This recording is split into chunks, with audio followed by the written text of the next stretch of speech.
Welcome to the Last Pull podcast.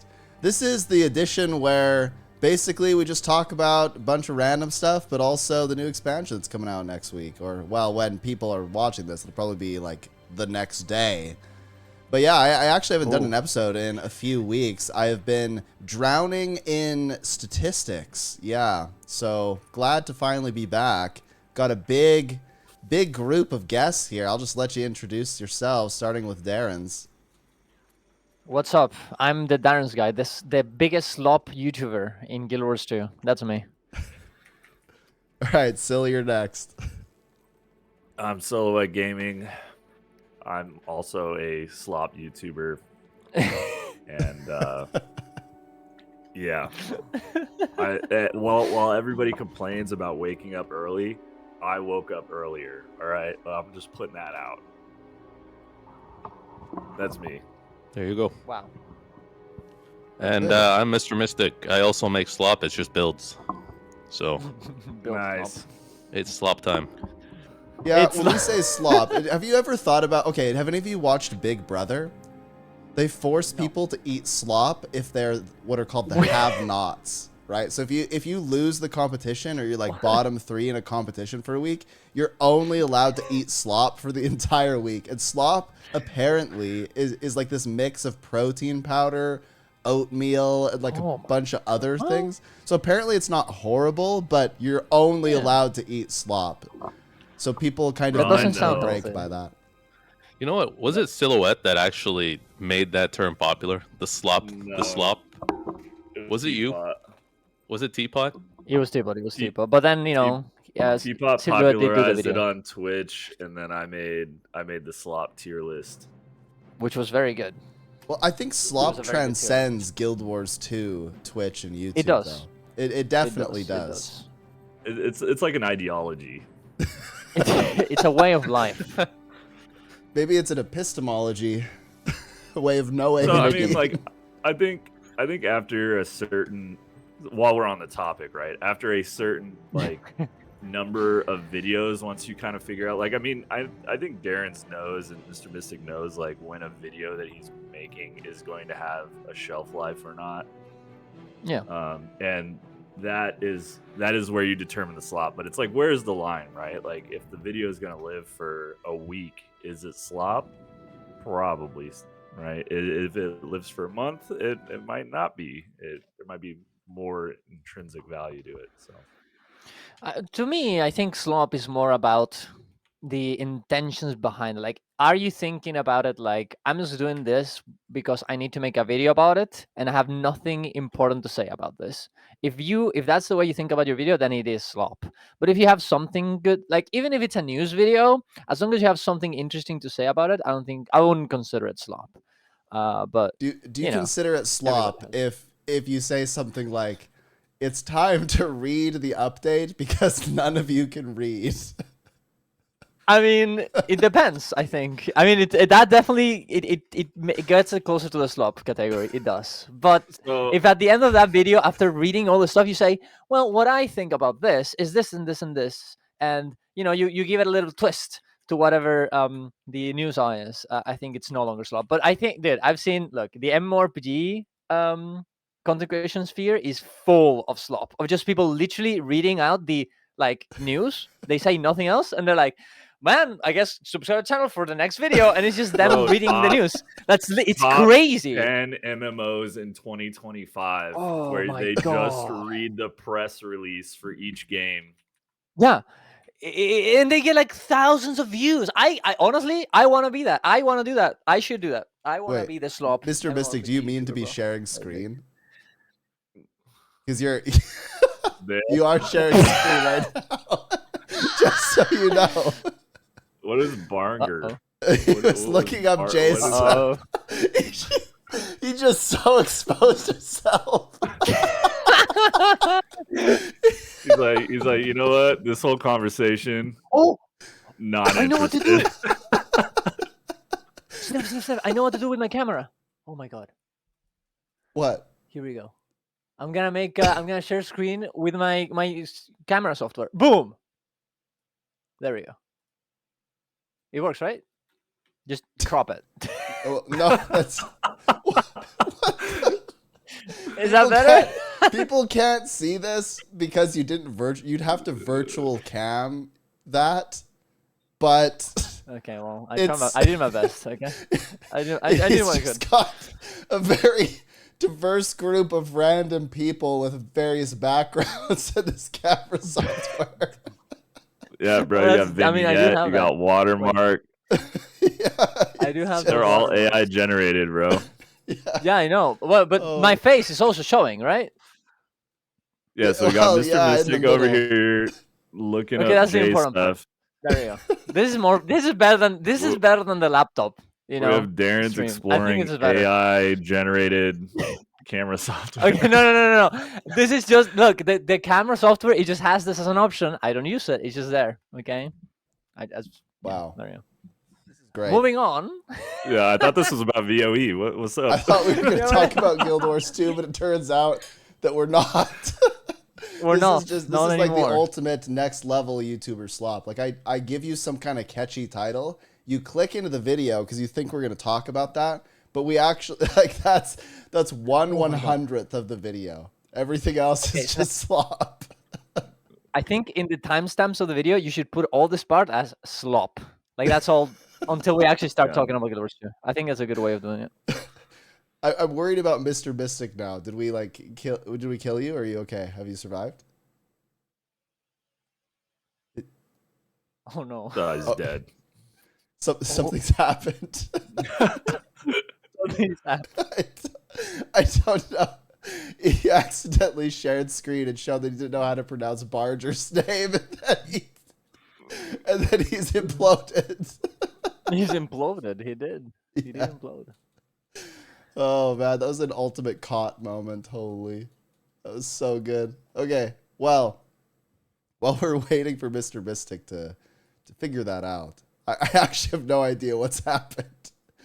Maybe audio settings, but you know what?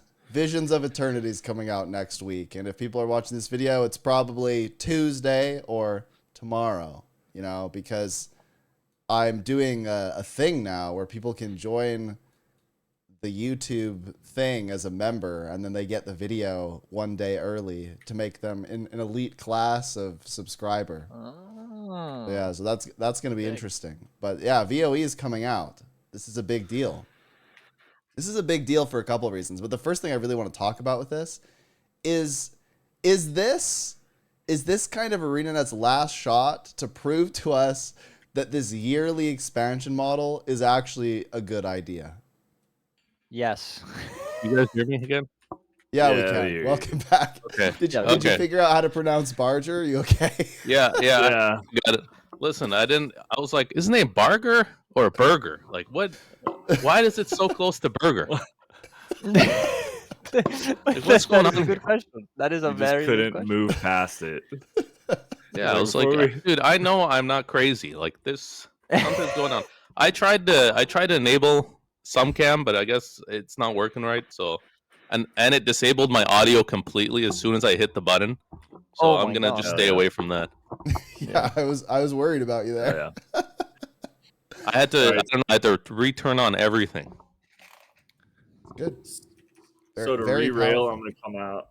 I'm gonna come out with a hot take and say that I firmly believe that the yearly expansion model has already failed, and there is no proving that it is better than the regular old expansion model. That being said, there's absolutely nothing that we, the player base, can do about it. So we get what we get.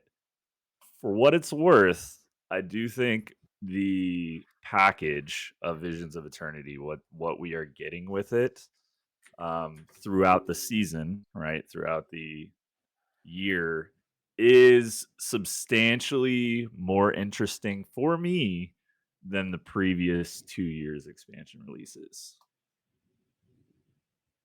Okay. Wait, What why? makes you say What? that? What? Yeah. What was that? So what makes me say that is I wasn't all that interested in just Wing 8. Like I know a lot of people were hype about Wing 8.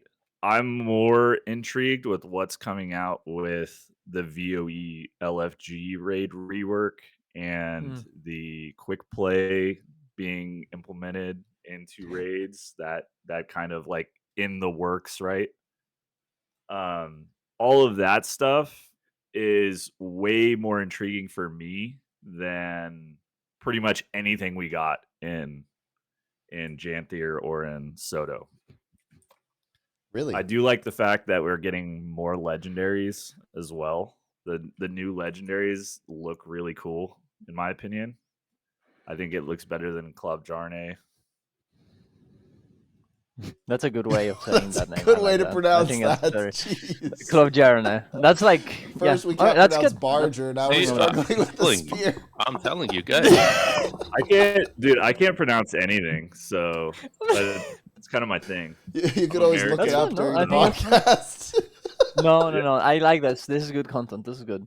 If you type in that word, if you type in the full name of that spear into like an AI reader, it sounds pretty sus. It sounds like it's dropping the N word at the end of it. No, wait a minute. Whoa. I always thought it was like Clobyarn or something, because the J is like a Y. I think it's Club Jern. That's what I would say. Clobyarn? I don't know. I think that sounds way better than Club Jarne. What's the second word? How do you pronounce the second word, Darren? I don't know. Club Jern. Like that's Jern. That's only the first half of the legendary name, buddy. Jern, right? Wait, is it? Wait, I don't even know. I don't even know. Wait. Look, one day I just woke up and I was like, you know what? I'm just gonna get that spear, and I just basically bought it, and then it was done. I don't know what its name is. I just know that it's shiny. So I built it and I immediately sold it. Yeah, I did. I made 9 of them and I sold all of them. I never bind one. You guys didn't keep a single one? Nope. I just make the gold. I have the shark shark spear, which I also can't pronounce.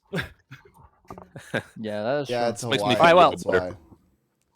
All right, so going back to the is this last time? Okay, I definitely would agree that the raid is definitely going to be super nice, like the raid LFG thing, because realistically there's not really a lot of reasons to replay that type of content now, and I think that will bring a lot of life into Guild 2, and I definitely agree that I'm very excited for that, especially because as a streamer, I think, or a YouTuber or whatever, it will give a lot of like good content for stream, like going into the quick play. Oh, people are feeding. Like how can we save them? That's gonna be super fun. That being said, I do think there's still a chance of like proving that this new model is good. Now, do I really think that they're gonna do that? Probably not, because I don't think it's really gonna have enough content to actually prove that. Like, because the thing is, the new type of content schedule is really not that different than what we used to have. Like back in the day, it was expansion 1 year, Living World Season the year after, right? So it was just very similar. The difference is that Living World Season was not really paid, so all the money wasn't really going to ArenaNet, and that probably didn't help them, right? So now you actually have to pay for everything, but there's no reason why we shouldn't be getting the same amount of content that we did last time. I don't think it's really about the actual new model. It's just about the the resources they have to be able to give the amount of content they have. So yes, I think it seems to be failing in some ways, but I think it's not really because of the model. I think it's because they just don't have resources right now, which sucks, but it is what it is, right? I think in my case, I just have a lot of PTSD when it comes to raids. So anytime they announce a new raid wing, I'm instantly excited. Just because I've been waiting for raid 8 or wing 8 for like how many years was it? Did we have to wait? Was it 4? I think it was more 4 or than that. 5s. Yeah. So anytime Dude, they like announce 7. a new wing, was it 7 years? Well, 7 years. When did Path of Fire come out? 2017. When did Winning 8 come out? Has it been a year now? It's been a year. Yeah. Roughly, Well, it's been a long time, right? So, I mean, I developed some kind of PTSD, I feel like. So anytime there's like a new raid wing announcement, I'm just instantly hyped. I don't even have to look any further. So I'm happy at least there's a Wing 9 coming out now. The dream lives on. And yeah, so I mean, in that sense, I'm excited. Wait, is there a Wing 9 or are there two strike Not bosses really. or a strike Yeah, boss. it's Is it just just that a strike strikes. boss? It's It's just a just strike boss. yeah, it's the crab, right? It's a crab and something else. Well, I'm assuming it's Uh, a crab. We don't really know Okay, we'll call it a 100%. wing. We'll Yeah. call it a wing 9 mini then. That's good Yeah, enough yeah, for me. yeah. Because So, the so you thing have is that to, every strike now is called a raid. So I mean, yeah, we're getting Yeah. raid 9, but it's not really a wing 9. It's just one. Okay, it's just one strike boss. Okay. Well, that's Yeah. that's So you- content, right?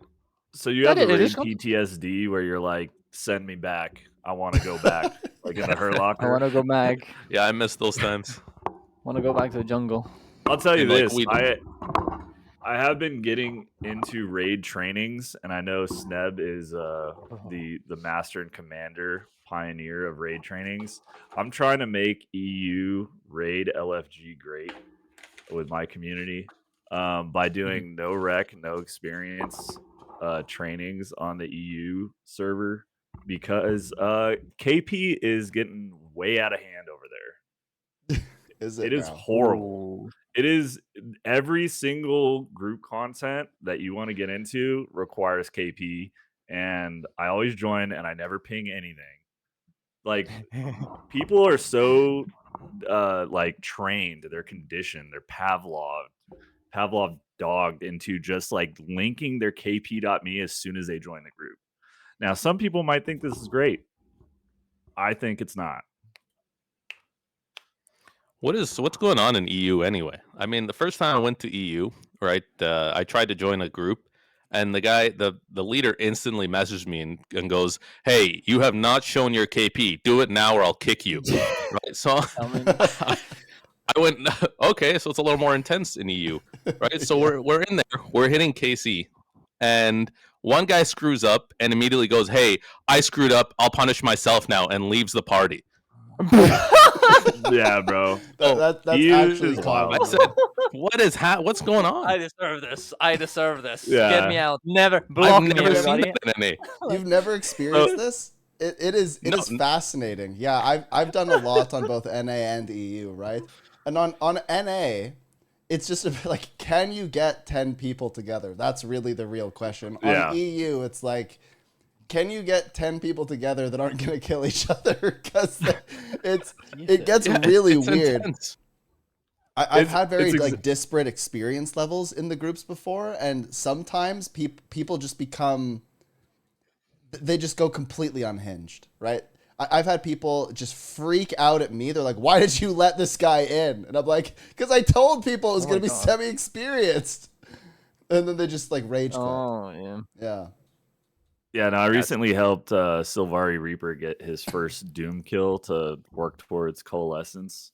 And when I was working with him, I put experienced in the title. Everybody came in, they were pinging their KP and stuff. There was one dude that just messaged me and he's like, "I've never done this before, but I will try really hard." And I'm like, all right. All right, let's run it, And then of course, like he just wipes. And then one guy is like, "Oh yeah, I'll do green 2. I'll do the first green 2." For the first like 3 pulls, he instantly bug zappers himself. You know what? And I find this so good time. amusing. I love it. Well, this is incredibly amusing because effectively what you're saying is you've decided to get a rock climbing group together, right? And obviously you need somebody down there to anchor, and you need to have some training or whatever. But so you get this group together and you say, "Oh, we're looking for experienced climbers. Everybody's got to know what they're doing." But then some guy comes up to you privately, aside, and he's like, "I have no idea what I'm doing. I don't know how to help anyone." and you just look at them and you're like, "Yeah, whatever. Just get in there." So, That's kind of my thing, though. That felt way too real, man. I don't know. Like what to say. we had a wing 4 training where some dude was like, he messaged me and he's like, "Hey, I just boosted this character. Like, am I good?" And he was on Herald, and I was like, "Yeah, man, just take the quickness trait, bro. You'll be all right." We're hiring an experienced doctor for this very important surgery. Do you have a pulse? You're in. Someone's got to do like a deep dive on the minds of EU and NA, just on the differences. Just goes in like, Yeah. undercover and tries to That'd be figure out good. what's going on in the community. The NA Like a NA is study. completely opposite. They won't they won't ping anything, and they won't message you telling you that they don't know what's going on. They'll just, yeah, they'll and write when it they out. make a mistake, they take no responsibility, and they're Yeah, just that's like, true. they're just like, oh, what They the didn't even hell? Like, why did we lose? And meanwhile, Yeah, they're like, they didn't you were even know they supposed made to a do the mistake. mechanic, bro. Yeah, Yeah. they have no idea. I mean, that's actually interesting. What would happen if like both servers got merged? You think, and NA had to play with EU? Like, what do you think would be the Oh, conclusion? Like, I- what I think that would be culture would great. win? No, That I've would thought be experimented outstanding. this. I have thought experimented. It would utterly annihilate NA. They would be they would be cast out. They would be cast out so hard that they would quit the game. Yeah, that's what would happen. I will say, as an experienced NA raider that does not use statics or like discords, like an experienced LFG enjoyer, using those strategies on the EU server is absolutely hilarious to me. Like I ran into Sabbatha and I was like, all right, I need cannons, and this is on EU. Nobody rogered up, so I'm just like, all right, well, I mean, I guess I'll just disband the whole party then, guys. Like, I'll just start kicking people, like I'll That's just fucking at funny. random, and then immediately people start, oh yeah, Yeah, I'll do yeah, 1-3, yeah. I'll do this, I'll do yeah, because it's like, bro, Yeah. like I'm not asking for my sake. Yeah, no, I agree. I think that's a very base strategy. I think you should. Yeah. I think you should do that. First, you say on all broadcasts, I will start kicking people if no one shows up. You give them Yeah. 1 minute. If not, you kick someone, and then instantly Yeah. they'll start going. How do you Good. choose who to kick, Bill? You just Oh, do it you- random. You Yeah, roll your you, mouse. so It's so never the random, only though. It's never random. the only people that are not on the kick list are the boon supports or the healers. Yeah, All DPS are fair game. Also, I think if a DPS said something like "I don't know how to do it," they instantly get like "It's okay, bro," because like they talked. The people that Yeah. have not even like Yeah. talked, those people deserve to be kicked. I mean, again, think of the parallel. Sill's like, "Hey guys, we're going camping." We have to hike in. You get there, and you're like, "Okay, I need somebody to carry the tent," and everybody just stares at him. Then he pulls out a gun and he's like, "One of you are gonna All right, die." bro. If you Yeah. No, dude. I'm not doing that. Listen, I'm not doing that. I I'm mean, you're like, not- I'm you're- like, yeah, all you're not right, bro. reporting I them. guess I'm gonna just drive back home. Yeah, Have fun. Yeah, that's exactly what it is. Yeah. You Well, start but driving in home. the You put, like, eyes guidance of the put this in. players, there is no driving back home. Like you're their only the only chance to play, right? Dude, Because like, they're I mean, unwilling I'll to carry. make their own group. If you don't take them camping, it's over. Yeah, That's yeah. fun. Well, It's on fun for them. NA is wild, and I love NA. I'd love to try to save NA, except nobody plays at 6 in the morning, so I'm That is true. No. Oh, relegated yeah. to playing on EU. Yeah. That One is true. one of my That is true. favorite stories about the LFG was when I was doing all of those old challenges, right? Where I was trying to do like 10 core NG, all core NG wing 4 or whatever. I thought it was super fun. But what kind of killed it for me is that I tried to use the LFG for this to make it even more of a fiesta. And I would post like necromancer only run wing 4, and a virtuoso would join. And they would say, "Hey bro, can I join?" And I was like, "Do you have a necromancer?" I didn't even ask if they were like good at it. I just asked if they existed as a necromancer. And they would say, "No, this is all I have." And I was like, "Then I'm happy to play with you later, but we're doing a all necromancer challenge run."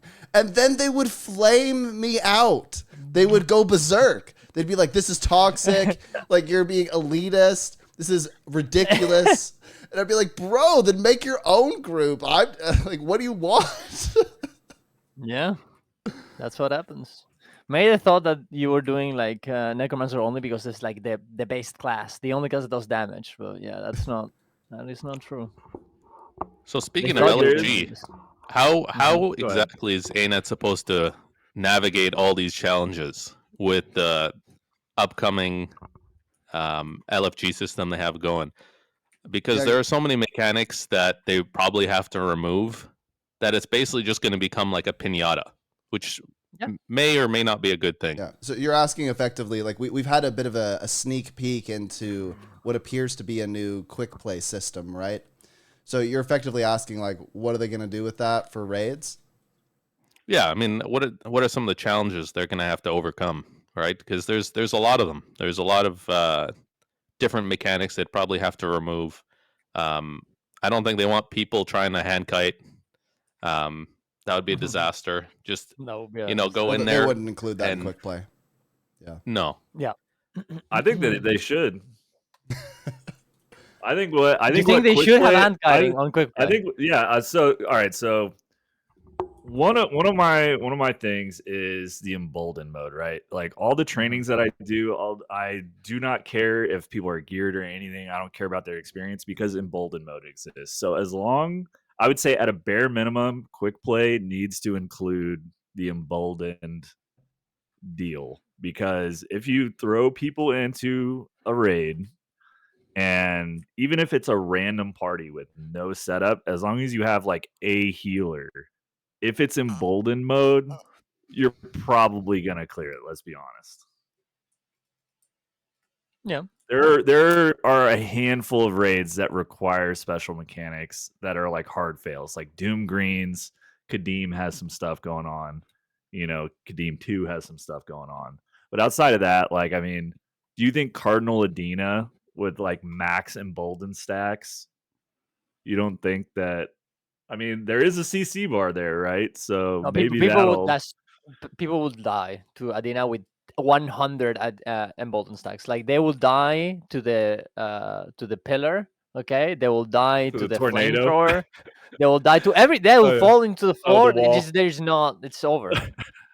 There's nothing you can do. I think in those kind of scenarios, you absolutely same thing with hand cutting a little bit. Or like hand cutting, those hands will get you, and nobody is gonna do that in quick play. Like I don't think these are mechanics. Like quick play should be quick. It shouldn't be like, okay, guys, who is doing the hands?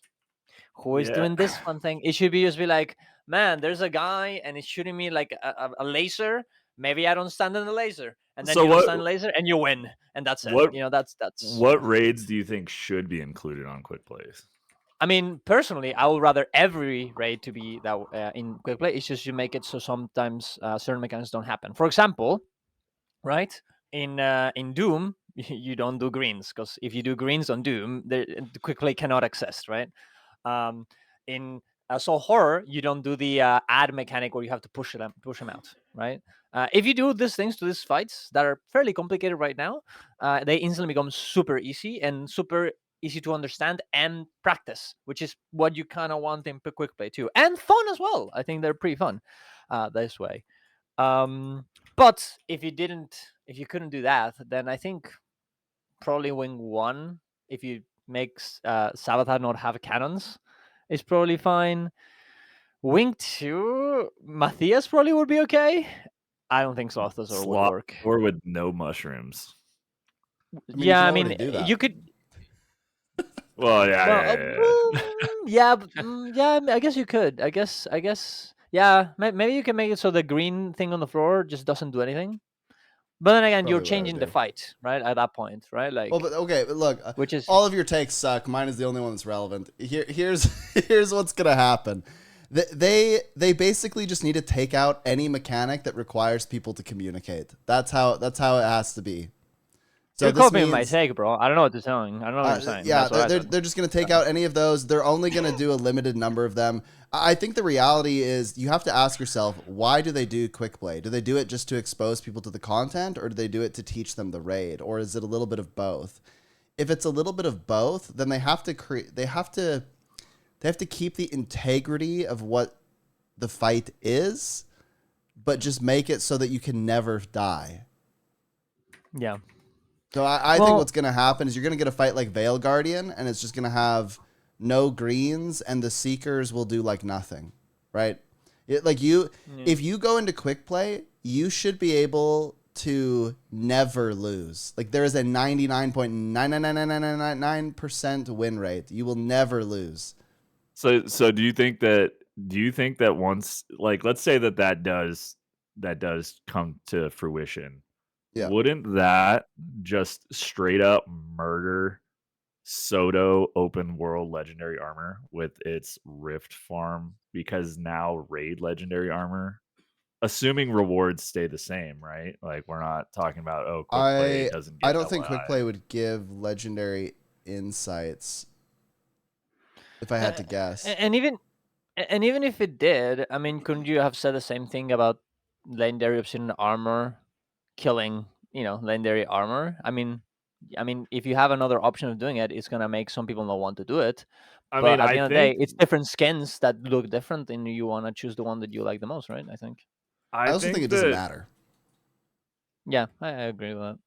But yeah, Silo, you can. Yeah, I mean, it not mattering is 100% true, but I think that the fact that they did include open world legendary armor did have a significant negative impact on the rating scene.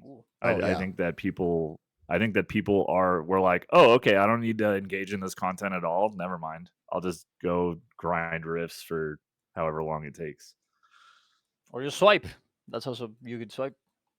I'm a big swiper, big swipe enjoyer. Buy them gems. Buy them gems. Buy them gems. Transform into gold. Buy motivations. Open them. You skip everything on the obsidian legendary armor. Feels Hell good. yeah. Whale Good it. strats. Dude, I should make a video that way. I should call how to swipe for the obsidian legendary armor. It's just Yeah. crazy. You should make a guide that involves you like. Look, I'd watch the crap out of this video if Darren's is like, "Welcome to my Guild Wars 2 guide. This is how you get open world legendary armor the fastest way possible." And then it cuts to him, and he's like in a suit and tie, like walking up to like random establishments applying for a job. Nah, dude, it is me, him at McDonald's, bro. He shows his first paycheck. He then like shows himself converting all of it to gems. Yeah, that's very good. That is very good. That is a very good clip. I would do that. That's a good April Fool's. Yeah, maybe next year. There you go. But yeah, I don't know. I think quick play will be good. It's just they need to. I think it's all about it's all about making it so there's some parts of the mechanics that work normally in the raid that are still there, but they're very intuitive. Like, dude, I don't know. This is just me, but if I'm playing quick play as a new player and I see Sabatha using a flamethrower that is moving around, I think I'm not gonna stand on the flamethrower. I think that's gonna be an easy thing that I'm gonna understand as a new player, right? You're about to be disappointed, bud. I think no, but okay, but if you die at that, you probably know, oh, there's a fire thing that it moved around, and that's why I died. I feel like people would understand this. Maybe I'm wrong, but I think that those kind of mechanics are fine because they teach the player, they're fun, and realistically, it's gonna be fun. And maybe you don't even like get one shot, right? Maybe you just take some damage, whatever. Maybe not even that much damage, so you cannot fail it, but it's still there.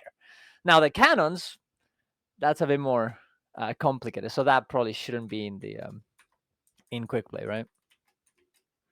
If quick play gives LI and LI rewards do get reworked during this, I'm never doing normal mode raids again. I'm just doing. Well, I actually think there's a world that exists where it's fine if it was given LI. Like think about it as if there were. Yeah. What if there was only like 5 raids that were quick play, and it was still like locked to once a week? I mean, you're looking at like a year and a half to get the first set of legendary armor if you only did quick play, and you'd still have to go do the achievements and whatever to get the legendary armor. So does it really matter? Because that still kind of exists with some of like the normal mode strikes, right? So who really cares is kind of what I think. They'd have to limit it basically weekly. Like you make it so you get a lot less than you would with doing regular raids. Yeah. But if there's only 5 quick plays, it's gonna be, it's gonna be barely one raid wing, right? But I think it's more about giving it an incentive for you to do a normal too. Like, let's say that it still gives you a lot of LI. If normal also gives you a lot of gold and a lot of whatever currency they're gonna give us now, which might be magnetite shards or not, right? And there's a good reason to do normal more than just doing quick play, then it's probably fine. right? It's all about the way that they rework the rewards and incentivize people to do, ideally, all content, right? Because I would like having daily quick play. You know, that'd be fun. I think even as a person who can do the normal raids, I would be happy doing that. Yeah. I would just like to see rewards get fully reworked. Yes. Like I have a vision where raids rewards don't suck, because right now it's really bad. It's kind of like you going up to people and being like, holding out "Hey, hope. wanna do this like extremely difficult thing together, but actually pay money to do it?" And yeah, people don't like that. It makes them upset because they could go AFK at the pinata and maybe get an infusion. I'm holding out hope for gift of exploration for Porteria, because I have like 8 legendary starter kits that I haven't touched. Are you in the Oh same my boat as me? God, I've never used a yes. single one of them because it requires exploring the map, and every time I start it, my like extreme ADHD kicks in, and it's like I cannot do this again. It's Yeah. too much. It's too much. It's too many hours, bro. Like, why would I ever do one Gen 1 exploration where I can just do like literally 5 of the Gen 3 ones and make 5 legendaries? Like, are you kidding me? No. I'm doing Gen 3. Yeah, of course. Yeah, Gen 3 is just the easy way to do it. It's just easy. more It's just efficient. great. It's just way more efficient, yeah. The last time I was doing map comp, I was streaming, and I was gonna have a nice chill stream, and then somebody was like, "Hey, there's a wing 6 in LFG," and wing 6 is one of the wings that I really want to get more practice on Kadim 1, so that way I can train it. So I joined this wing 6 in LFG on EU, and it's just a normal like wing 6 full clear. And as soon as I get in, and as soon as the group fills, the commander was like, "Hey, everybody down with CMs?" Nobody says anything, and then we just wipe to CMs for like 2 hours. And I was like, "This is fucking horrible." That was my last experience trying to do map comp. I would rather wipe to CMs in Wing 6. You know, Jesus Wing Christ. 6 Yeah. is actually very funny because people think it's really hard, and it is harder, but a lot of the difficulty is wrapped up in people trying to do these really difficult pug strategies. But if you just do some like noob strategies, you can kind of guarantee the kill, but it'll take a bit longer. An example of this is, for some reason, everyone is obsessed with sending one person to do the what is it lamp. called? To do the kiting. They're like, oh, we're gonna like the one kiter, gonna like put all our chips in, it's all in on the kiter, everybody, and then the kiter goes and they like die by accident, or your group is kind of newbie and they don't break the bar in time, and then the kiter dies and you're like, oh, gotta start over. But if you just send 2 people to go kite and put them both on like Selly or something so that they can kind of heal each other and support each other, then even if you suck at breaking the bars and make some mistakes, they're still gonna live and it's gonna be fine. But most people are just adamant that you can only send one person, so they just fail over and over and over again to silly little things. But Snap, what about the DPS check? How are we gonna kill the boss? It's impossible. Yeah, I mean, Yeah. I don't think. I guess it's just that in Guild Wars 2, there's just like only one strategy for like everything. I don't know why that is the case. I guess everybody teaches it them the same way, and they just think they don't even know why the mechanics of the fight actually work that way. They just know how to do it, and then this means that if that strategy is not the best, it is over, right? Yeah, Even if it's the most it's efficient, bad. right? Okay, I'm gonna re-rail us to some more VOE stuff. Okay, what do you think is the most important thing that they get right in Visions of Eternity? It's got to be elite specs, right? I think that's what everyone's looking at, or maybe you know what? Maybe it's the open world. Maybe that's what's got everyone on edge. Maybe It's the definitely open the world. open world. Maybe Definitely everyone's the just open world. waiting to see what the metas are like and if they live up to what their expectations are. And I think it's going to be a big issue for a lot of people if they feel like it's another tunnel situation where you know, they got this expansion hoping there was a little bit more meat on the bones, and it's kind of bare bones. Yeah, in the last 2 years, we've had 6 or 7 dead maps now added to the game. So the open world needs to hit. What maps dude. are those? All of the Oh Janther my Wilds ones, all of the Soda ones. Actually, I don't the like reason I talking asked about that is this. because I don't think I can name them. I actually don't think I know what their names are. But yeah, you're The kind of ones, got- those ones. You got Bavanisos.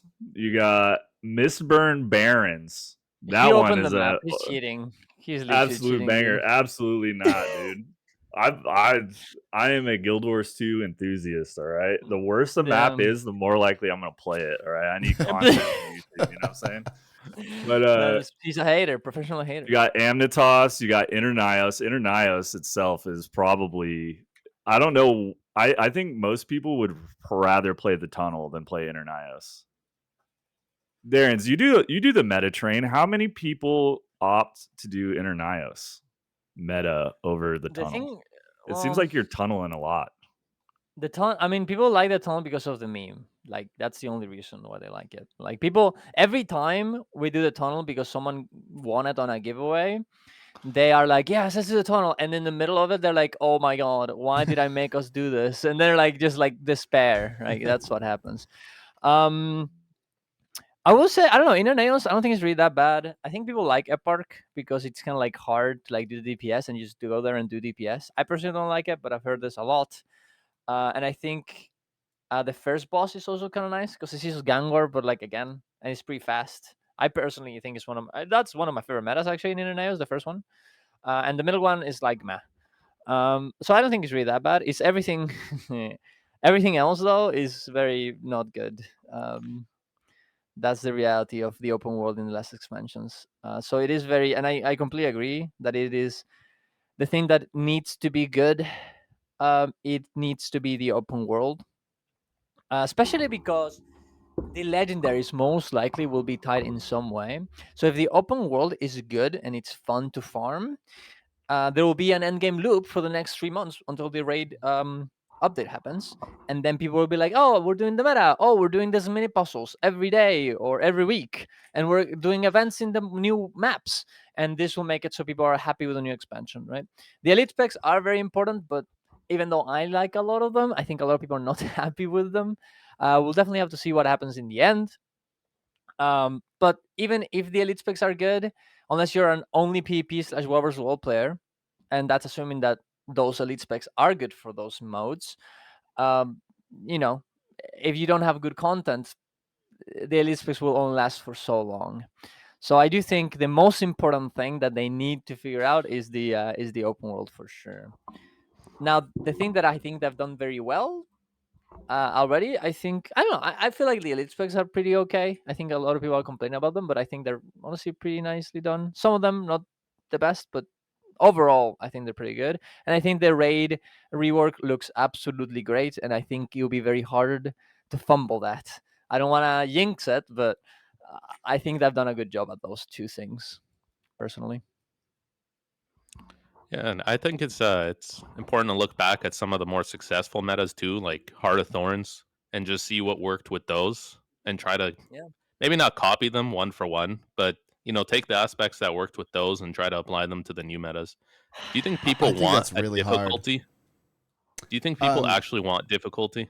Well, it depends what you mean by difficulty. I don't think people are Like- interested in something to be necessarily like super difficult from a mechanical perspective. But I think what people really want out of an open world meta is something that requires you to talk to the person next to you.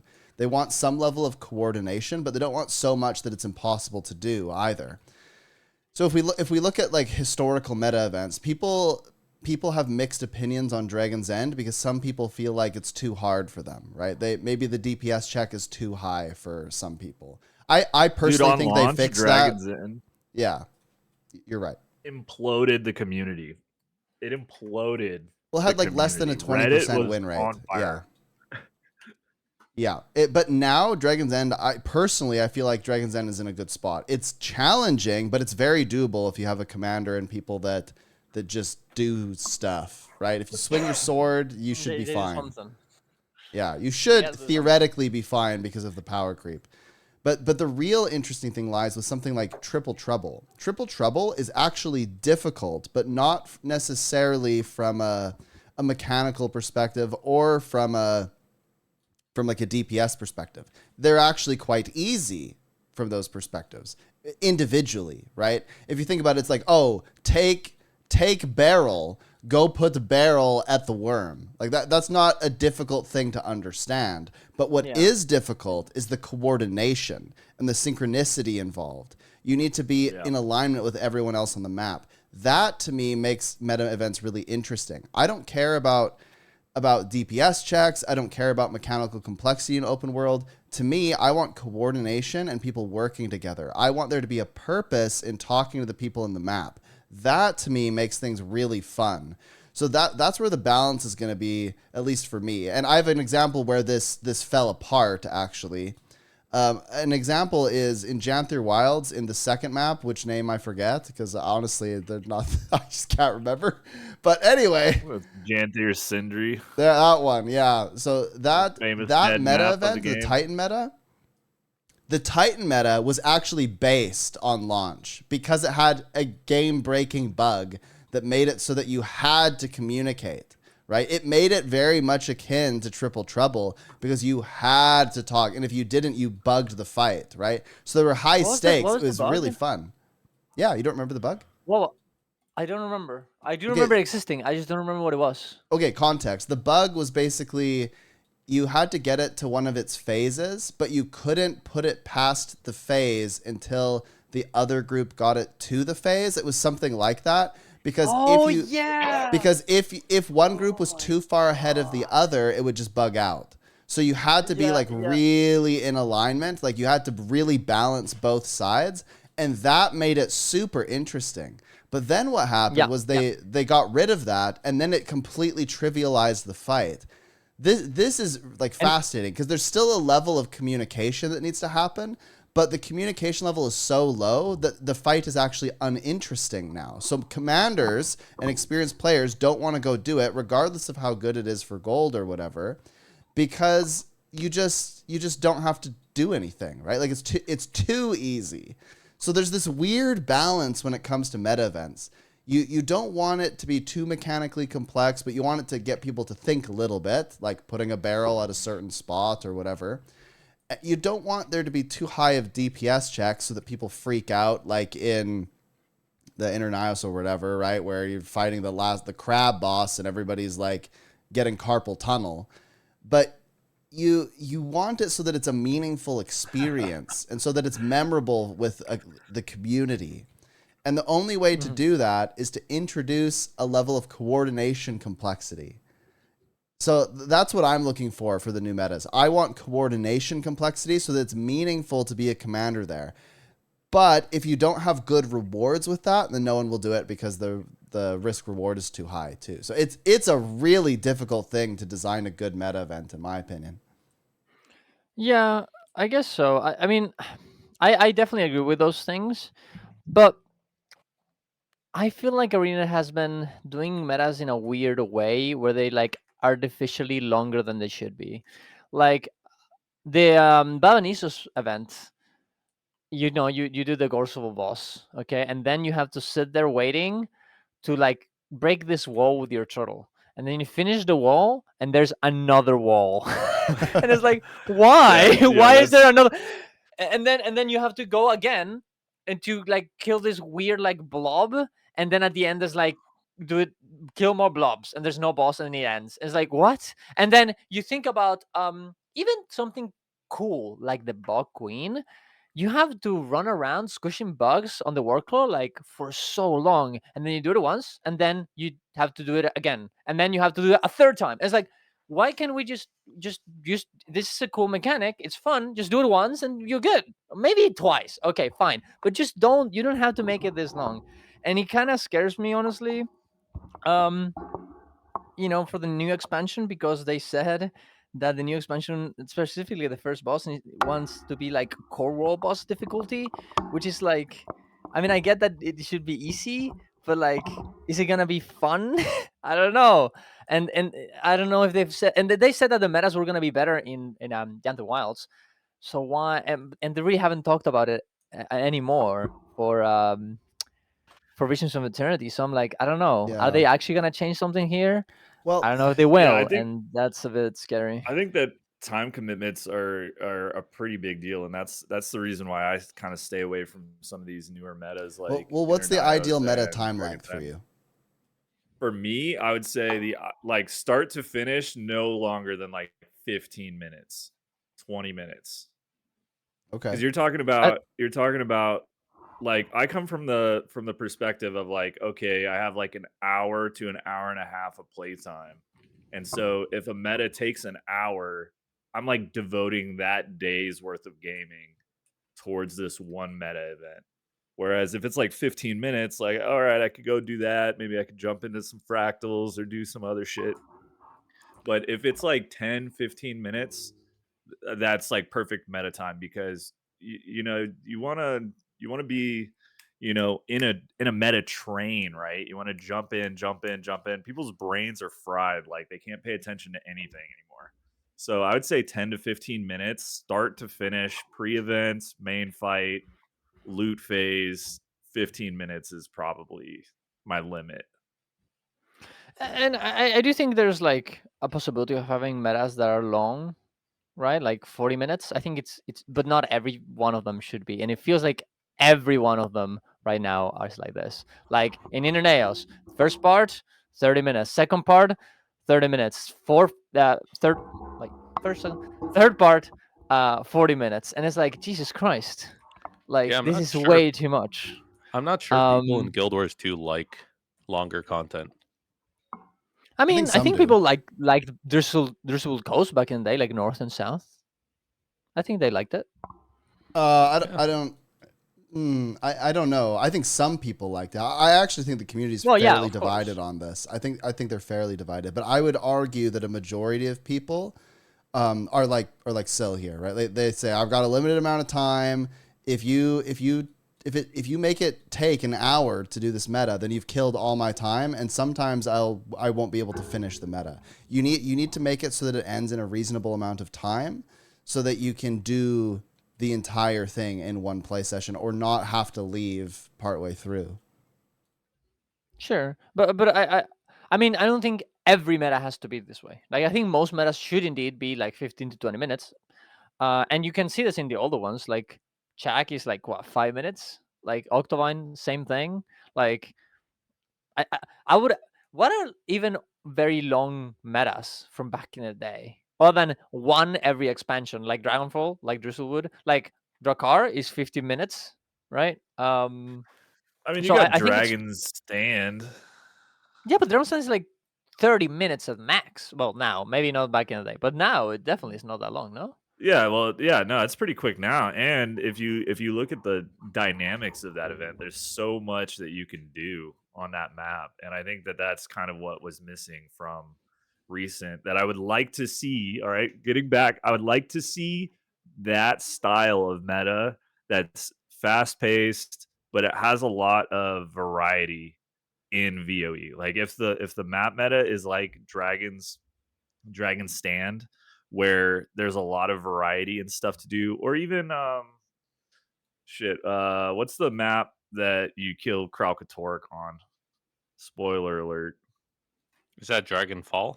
Dragonfall, yeah. So like a map like Dragonfall or a map like Dragon Stand, that like you have these lanes, or maybe you just have these different camps that have all these dynamic events and metas and stuff going on like internally to them as just the world events, and then you kind of have a quick, fast paced like end finale that you could either jump into or work towards. I think that is probably my ideal. Yeah, I like metas that are a little bit longer than 50 minutes. Like if it were up to me, I think my ideal is up to 30. So like to me, Dragon's End, I think it can take a little bit longer than that. But if you just show up at the time and just go, like you can often it's probably a little bit longer than 30, but like that's fine for me. I also like I think Triple Trouble takes a little bit longer than that. Like I'm fine with that. I think a lot of those things are fine, but the reality is most players don't play like that. And my concern, this is actually a really important question. I think that the main thing that has been fumbled by a lot of the recent meta events is actually the sort of climactic nature of them. Most of them have completely fumbled this. So they have like all this setup and then nothing happens. Like a good example is the most recent Janther Wilds map, where you're like, you have to do all these like things, right? You're like pushing forward and like killing all this random stuff, and then there's no boss. It just ends. I've actually only done that meta once because it was so bad that it kind of embarrassed me. I was like, oh, this is just like it was boring, right? You're like, I kept waiting for like the crazy part to happen, right? Where it's like, we've done all this struggle, now it's time to kill the boss, and there was no boss. That's weird. You were waiting for the good part and never happened. I kept waiting for the good part to happen, and the good part never happened. Which meta was that? I don't even know if I've even done that meta. I saw everybody's disappointment. I saw Teapot break by 1% more this year, and dude, I love that clip. Oh, I watch that clip every night just to go to sleep. It's so good. Yeah, I don't even remember the map's name. Honestly, it's so. I feel like I'm being quite harsh here, but it lacks memorability so badly that I don't even remember the map's name. We'll put it that way. Oof, that's a hard one. It was rough. So my concern is that they might have like an absolute banger meta, like where all the setup is good, but then there's no boss, or the boss is not fun. And a good example of this is actually in Soto, right? I think every Soto map has a meta that has potential, and then nothing happens. Yes. So you don't like Just Dance. You don't like playing Just Dance and Amnatos, dude. Well, honestly, I don't even think that would be that bad. Yeah, I don't even think it would be bad if you like summoned the boss through like dancing, and then the boss was like big, massive fight that was like moving around. Like I actually think that would be super cool. But the fact that it's like a floating head that you throw grenades at, that just feels a little bit weird. And the worst part is that in the event, the event of Secretly Obscure Amnitas, not the meta, on the yoga part, there's like a little event where you do the yoga. That is way more fun because if you lose progress, right? And there's little enemies you have to kill while you're doing the yoga. It is so much more fun than the actual meta. How is it even possible? Oh, what is the actual meta? You fireball Skyscale fireball the boss? Yeah, you gotta hit the eyes or something. I'm actually breaking right now. I'm breaking. I just thinking about this. It's wild. Breaking me. Do you guys think there's a lost like social experience too from these metas, where there's got to be a little bit more communication between some groups? Not a lot to the point where it frustrates people, but just enough to kind of get that social interaction going, where you feel like you're part of a bigger thing. I 100% agree with that. I realize that I am probably in the minority of players, but I like MMOs for their social experience. And I think that one of the things that has kind of killed MMOs for me is they've lessened the social experience to the point where there essentially is no social experience. Like if I can go into a map, just show up, say nothing, get full rewards and leave, that's the equivalent of like going to the high school dance, eating the candy, and then walking out. Like, I don't know. You go there because you think you're going to have this like really good experience, but the experience actually isn't the act of going to the dance. It's the people you meet there and the things that you say and do. And MMOs have completely lost the plot with this. They try to make this content that you can just enjoy solo. Like you enjoy it alone, but with people around you. And for me, that just doesn't do it. Like the most memorable moments I have in any MMO ever are the ones where there was like some crazy funny social thing that happened, or like we united together and communicated to defeat the boss. If there's no reason to talk with one another, then it's not an MMO. That's how I view it. You know, it's interesting because the coordination part is very important, but whenever you talk to someone for coordination, you're only talking to them for that part. But I was playing this other game that honestly wasn't really that good, It came out very soon, like a few weeks ago. And it's an MMO. It's like called Blue Protocol. Okay, and this game is full of pay Hell to yeah. win. I've It's been playing completely, that. It's not pay to but win. it is pay to win. The Okay, game is great. It's But not pay to win. It's pay to progress. I'm not. We're not going to. Okay, regardless.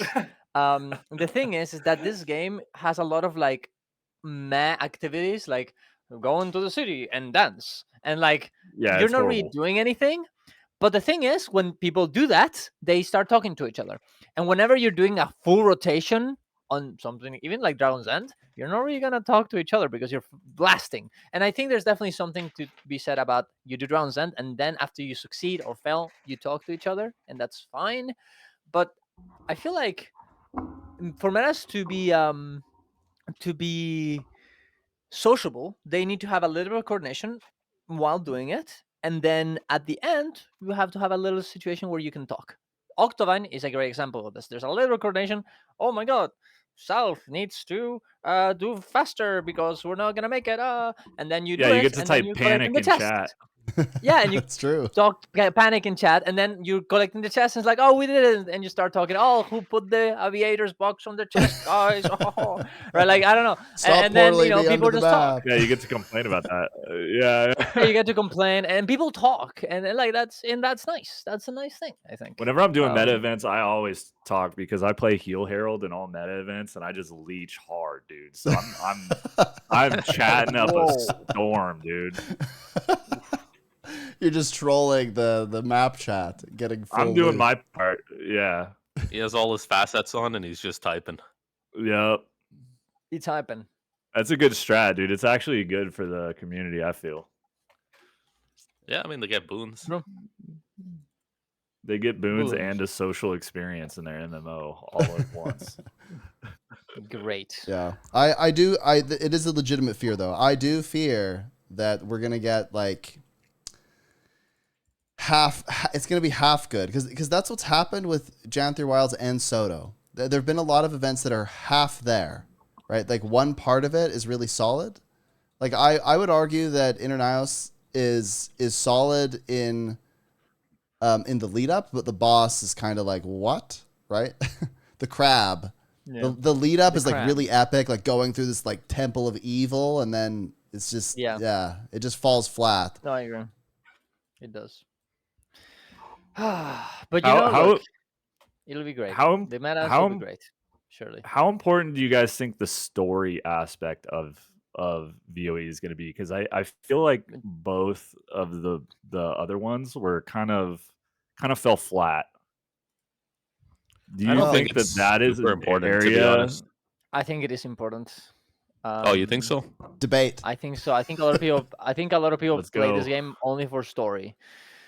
But I'm not sure how much they can do with that. I think back in the day, they almost had a little bit of like, oh well, if the story is like a little bad, it doesn't matter because we have a lot of characters that people were like excited about and emotionally tied to for years and years and years.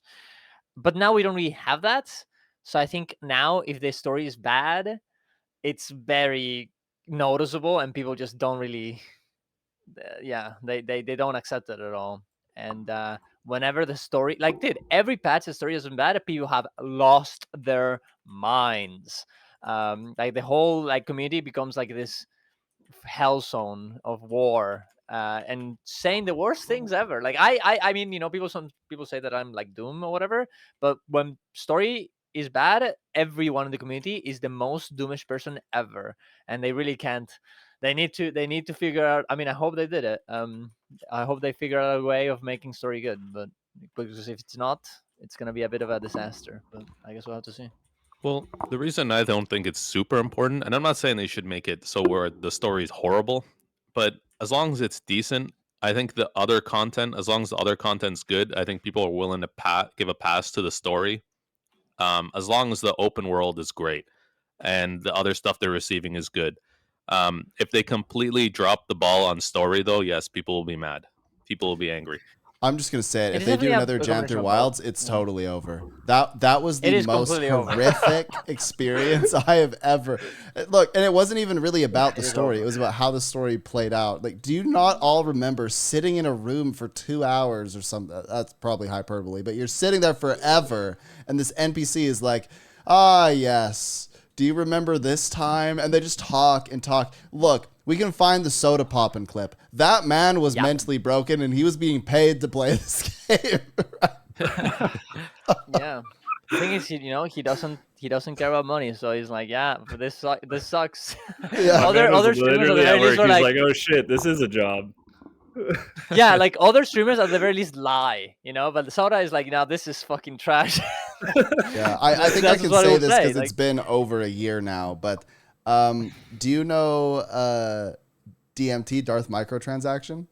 Do you know that guy? Yes. Wait, he Yeah. got paid to play this game, to play Guild Wars Yeah, he 2? got sponsored for Guild Wars 2. And so I had finished streaming. It was like super late at night, like 2 a.m. or something.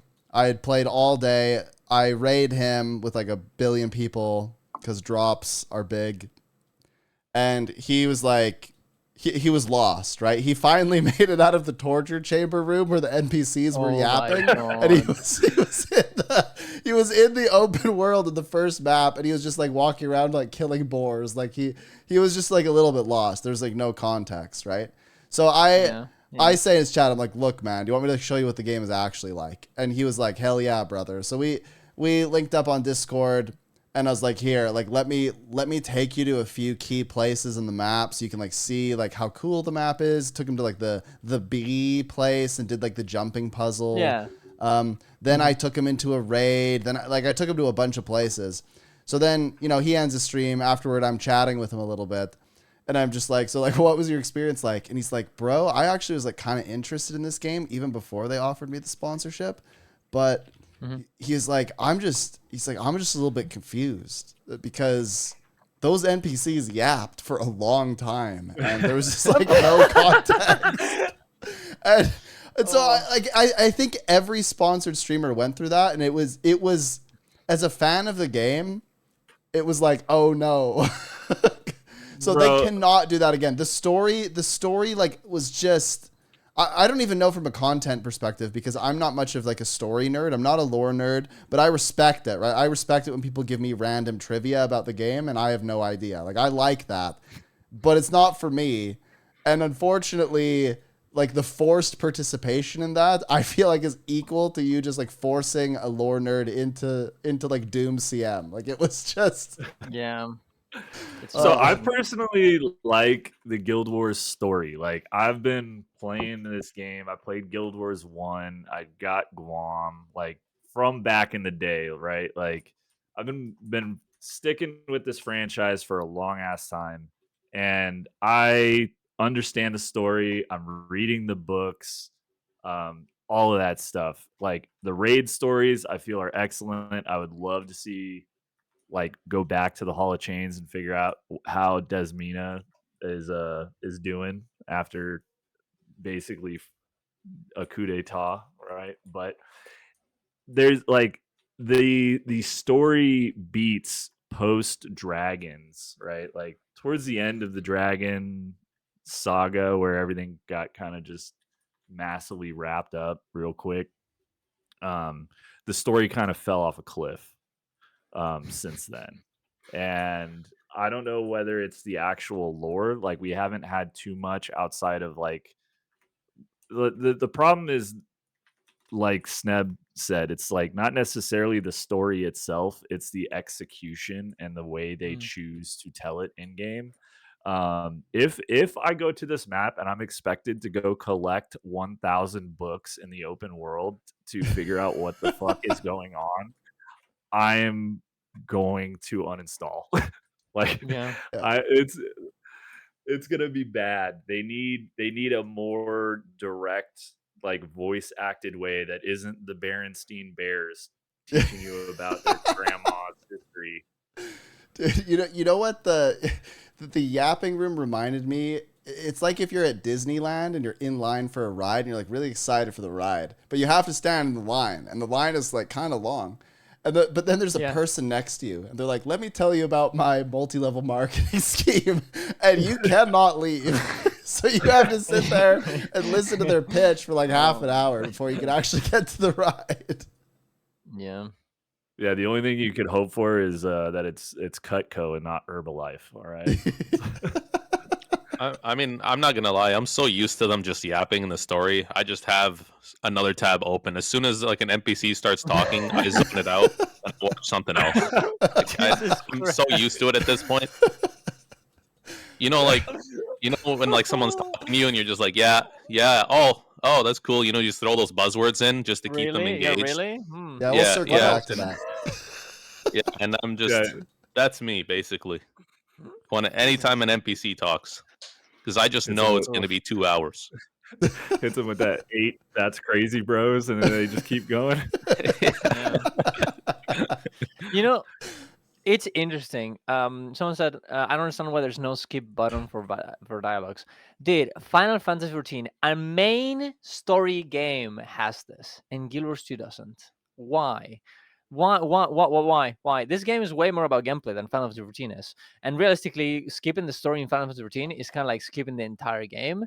But even they are like, you know what? If you want to skip the story, you can press the button. If you want to skip the entire story, you can pay for a skip. Guild Wars doesn't have that. If you want to just play the game, you still have to go through the story and get the masteries. You still have to do it. There's just no way you can play the game otherwise. Okay, why does it work real talk this way? here though? If they added story skip, do you think people would pay for it? Because that's crazy to me. Because yeah, it incentivizes them to create the torture yapping room again, and then they're like, just imagine like they start talking, and then there's a slow fade in where it's like you can skip this for $9.99. No, I mean, to make money now. Hell yeah, I think that's good. Guild Wars 2 production, right? Pay to skip the torture room. I would have paid. I would have paid. Quality of life. Soda pop paid. So get a solution. Yeah, he would have paid. Yeah. Are you guys excited for 800 gem fashion templates? You ready for that? Oh, is that happening? I'm ready for whenever everything crumbles around that. I am ready, but I think, dude, honestly, I think fashion templates are a good idea. It all depends on how they're gonna execute. Yeah. If they replay the build template saga, if it's build templates 2 electric boogaloo, dude, it's gonna be bad. What if you bad. What if you have to pay for each slot? You have to pay for the fashion helm slot and then the shoulder slot. And then Oh, that would be even better. That'd be even there's no way they would do that. If they did, I mean, there's no way they would do that. But I mean, I think it's very hard to make a huge mistake here. Like, I think the biggest mistake would be to make it character bound instead of account bound. Like, if you buy one fashion template, it should apply to every character, and every character has the fashion template, and you can use it differently. That's a good middle ground. Yeah. If you don't do that, I think it'll be over. It'll be a complete shit show, and it'll be I don't want to think about it. I don't think about it. I'm traumatized. Yeah, I don't have strong opinions on the fashion templates because I just kind of randomize my armor. I have no idea. Based. So I usually take a decent amount of time to come up with a look that I like, and then I don't remember what that look is, so I never change it. And so I think fashion templates are going to get me more into the Fashion Wars game. I know that Darren's does fashion shows and stuff like that, little events, and I think that that's dope. It is a big aspect of the game, and I think that, like, I mean, I'm not a big homestead guy. I don't like homesteads. I'm not playing Sims in my Guild Wars, right? But other people really enjoy it, so I can appreciate that feature is coming, and it's not an insignificant feature in my opinion. It's not something that they just like slap together, right? Yeah. Right, ArenaNet. But yeah, we'll see what comes out of it. I think that it's a good thing. Yeah, I agree. I'm hyped for it. I'm ready to swipe. Ready to swipe. I don't know. Yeah. I don't know if I'll pay for it because I usually when I make a character I like, I just stick with it for a while. Like I'll have a couple months where I like rotate between looks. So I don't know if I'll use it, but I'm sure some people will find a use for it.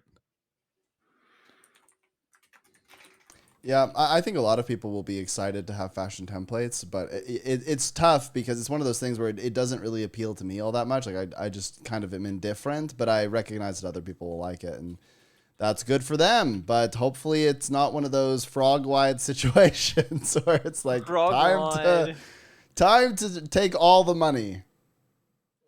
Yeah, there should be like a frog-wide version, but instead of just opening your wallet, instead of the legs is the wallet. Someone should make that. Yeah, they should actually. So going back to the elite specs, what do you think are some classes that really landed and some that just don't feel so good right now? Ooh, I guess I'll start. I mean, I only tried a few. The ones that, and then I obviously like looked at other people playing them. And I know they're changing a lot of stuff, and I'm not necessarily super versed on all the changes. I thought from what I saw that galeshot was perhaps one of the most interesting to play. I thought that amalgam was really good. And then I know this is a bit of a hot take, but I liked paragon. It just needed tweaking, and I think they're fixing that. It sounds like they're fixing all the concerns I had with paragon. But paragon was really neat. I was just excited to play support warrior. Maybe that's all. And then the ones that I didn't like, and if I don't mention one, it's because I just thought it was kind of mid. The ones that I didn't like, I thought that ritualist was kind of, it just was lost. It didn't do anything well, is kind of what I felt like. And I also, I just have extreme Guild Wars 1 nostalgia. The fact that the spirits would like disappear unless you had a specific trait, I just thought that was nonsense. Like to me, they essentially need to make it so that the spirits are always present, or maybe not all of them at the same time, but you're supposed to summon the spirits, and then not having the spirits makes you not feel like a ritualist. So I didn't like that. that. You needed more traits to be baseline for a ritualist. Yeah, pretty much exactly that. Yeah. Then what was, okay, this, I no one's going to be surprised with this, but the first thing I tried was antiquary, because I was like, surely it won't be as bad as people keep saying it would be. And then, unfortunately, it was just as bad as everyone thought. I remember I was playing it on stream, and I was like, hold it together, Sneb. Don't let everyone know that they were right. But unfortunately, when I played it, I was like, you know, the idea was bold and creative and everything, but it just does not, it's so counter to what the game is with the cooldown thing that I actually think it's too far. Like, I really disliked that. I feel like it's playing a casino when you play antiquary. You just keep gambling until you get the high roll. Yeah, it was it hard. I think that's the only issue with. Well, I didn't hate antiquary that much, but I think the big issue with antiquary is that you don't feel like you have a high roll, so it just feels like you're kind of gambling for the sake of gambling. I feel like that's the problem. But I think the new change that they're gonna make to the antiquary might actually make it like you feel like you have a high roll. They're gonna make it so all of the special artifacts gave you different effects, like permanent stealth for like X amount of seconds. That's pretty cool, right? And we'll see what other things they get. But like, if they make that fun, I think it could be very, very good. I personally really liked antiquary. Because I mean, maybe it's because I like Gamba. The only problem with that I did have though was that the artifacts feel very bad when you use them, like being animation locked in some ways. Yeah. It just it didn't feel very, very good. Can I give a medal to a class for just being extremely mid from my perspective? The extremely mid class to me was actually troubadour. I was like, why? This is a hot take, but I looked at it and I was like, why would I play this when I can play Chrono? Dude, I want to see. That was. I want to see Chrono get gutted for Troubadour. I want to see the crash out of. Yeah, I mean that's the only way you're playing Troubadour if you're a Mesmer player. Or I guess maybe if you like role play and music. But I played it and I was like, why in the world would I ever like? It's way more complex than even Chrono. Like, why would I do this to myself? It's not a better healer in my books. It was not a better healer, and I don't think it was much better of a damage dealer than like a virtuoso. So I was like, I don't think it has like a role. I get this also kind of goes back to the quickness alacrity thing too. It just I think it's time. I think it's time that they just say, you know what, this is just Just too delete annoying. it. It's celerity time. Let's just merge quickness and Yeah, alacrity, yeah. and it's over. I agree.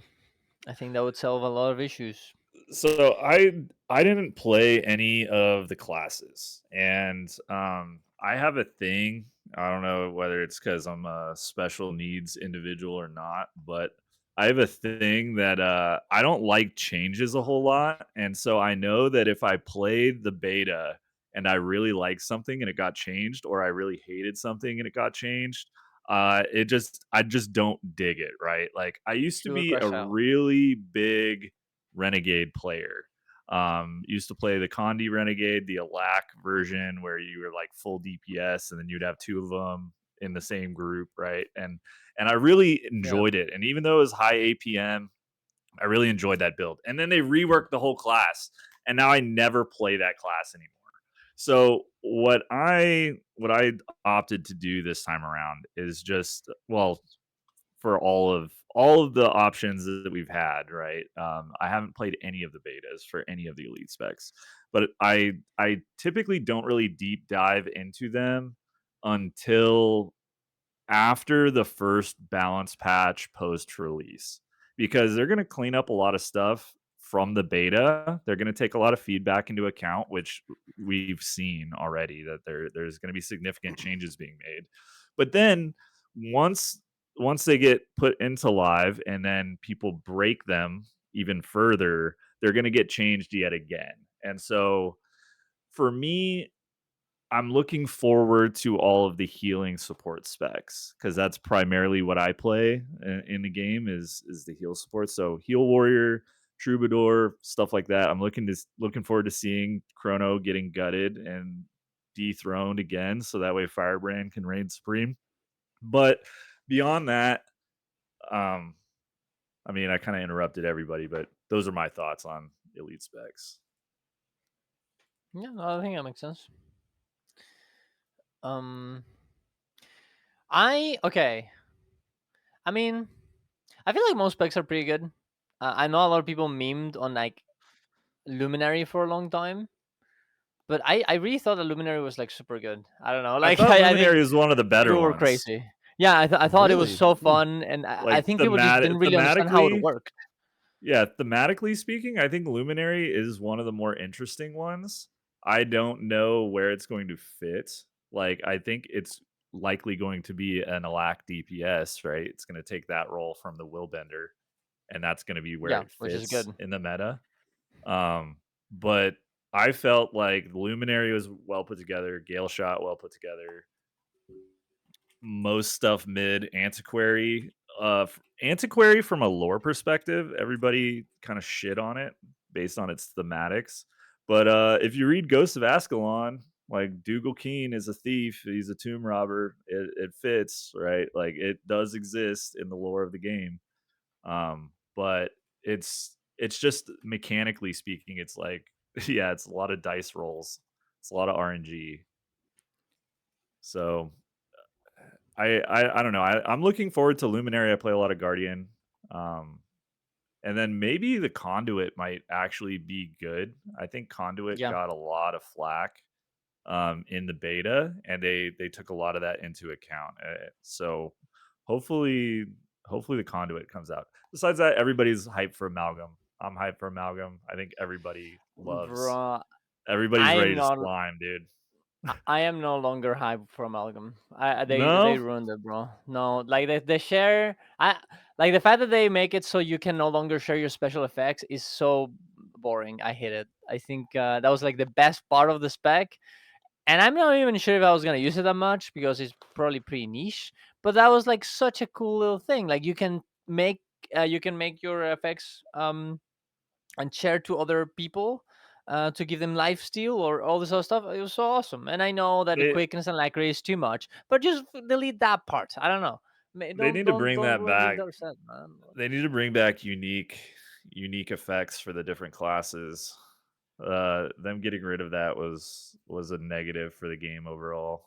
Because now that you got like agree. aura share, alack, tempest, and stuff like that, I think that build brings a lot to the table that Yeah. other classes just don't have access to because they don't have any special things that they provide. I think you Yeah. gotta make some of these classes have a unique aspect to them and then lean into it. Kind of like how Mechanist introduced, the mech. That's like completely unique. You can't get that anywhere else.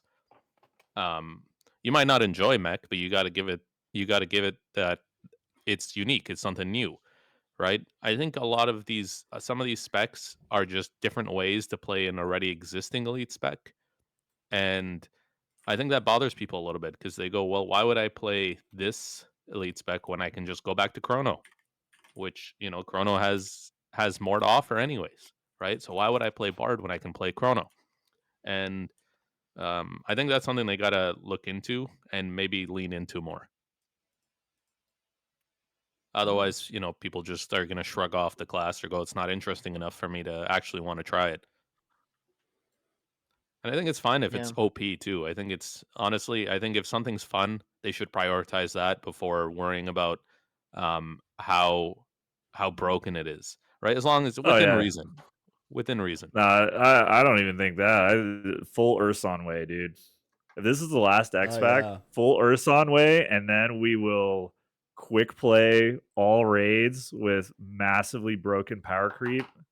It'll be great. Let's do it. It's not a terrible idea. Go back to the Bears. Yeah. I think a lot of people enjoyed those classes that kind of had those broken effects. And like, you remember OG Firebrand back in the day? People loved that. They loved it, even though it was broken. But people loved playing it, right? Because it could just do so much. Dude, OG Chronomancer. That too. OG Distortion Share Signet of Inspiration Chronomancer Quick Antilac. We didn't know what we had at the time, but it was We glorious. didn't know. Yeah, we didn't know we were in the good days. Yeah. Yeah. What do we 10-man think about boons. Evoker, guys? What do we think about Evoker? I feel like I didn't have a strong feel like- opinion on Evoker. I feel don't like people were Elementalist very- at all. So Wait, really? Yeah. Jesus. He actually bullies new I feel- players that say they want to play it.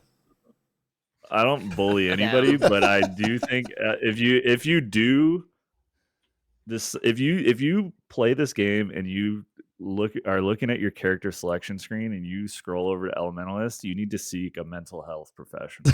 Oh, jeez. I I don't You need to bully be put anyone. on- Proceeds to bully. Yeah, you need to be put on a you need to be put on an IEP if you have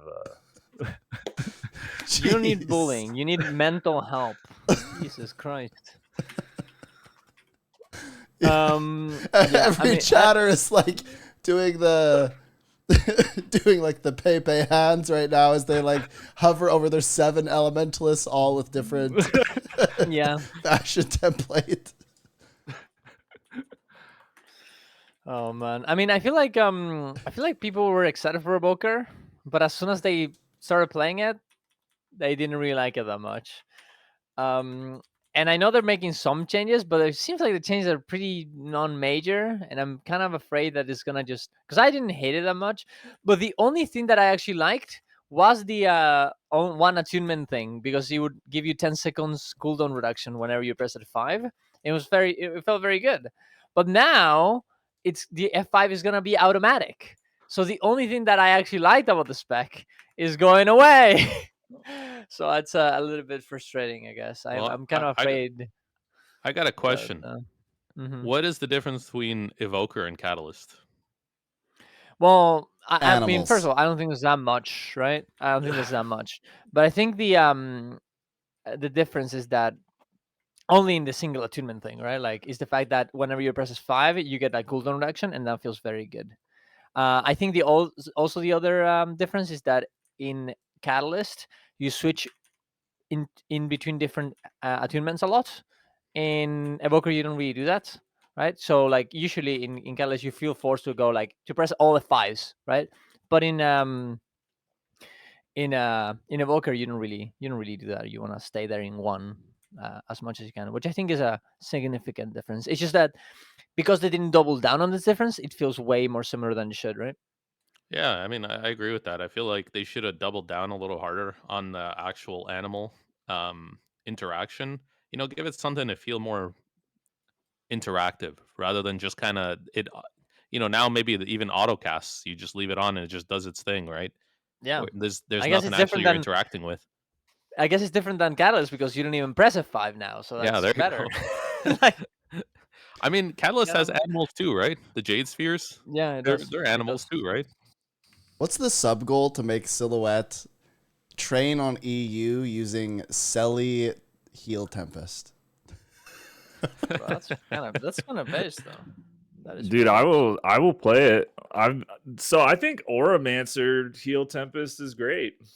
I also think Elementalist as a whole class sucks in general, but I think that build in particular is actually good.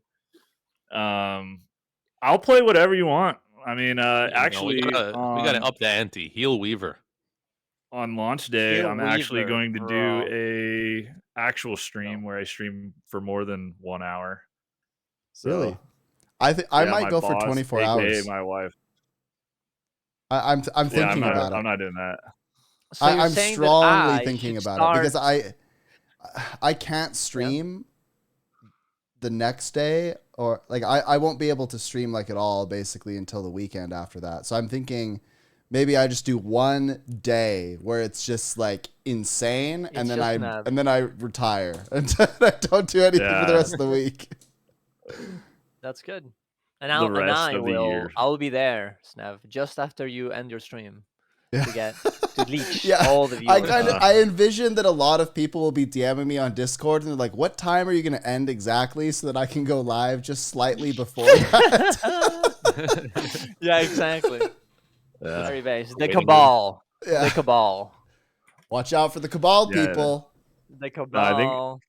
I think I got it locked in with the wife that I'll be doing like a 6 or 8 hour stream for the first time of my life, probably the last time of my life too, on VOE launch day, and I will be hanging out with Sneb probably at least for some amount of that. If people want to stream together and hang out, you're welcome to. We could just have like a constant like cycle of people coming in and out. Yeah, my goal is the same as I follow Sneb's. that. I'm gonna try to 100% the new expansion in one sitting. Yeah. Except your belief is that you can do that in 8 hours. Yeah.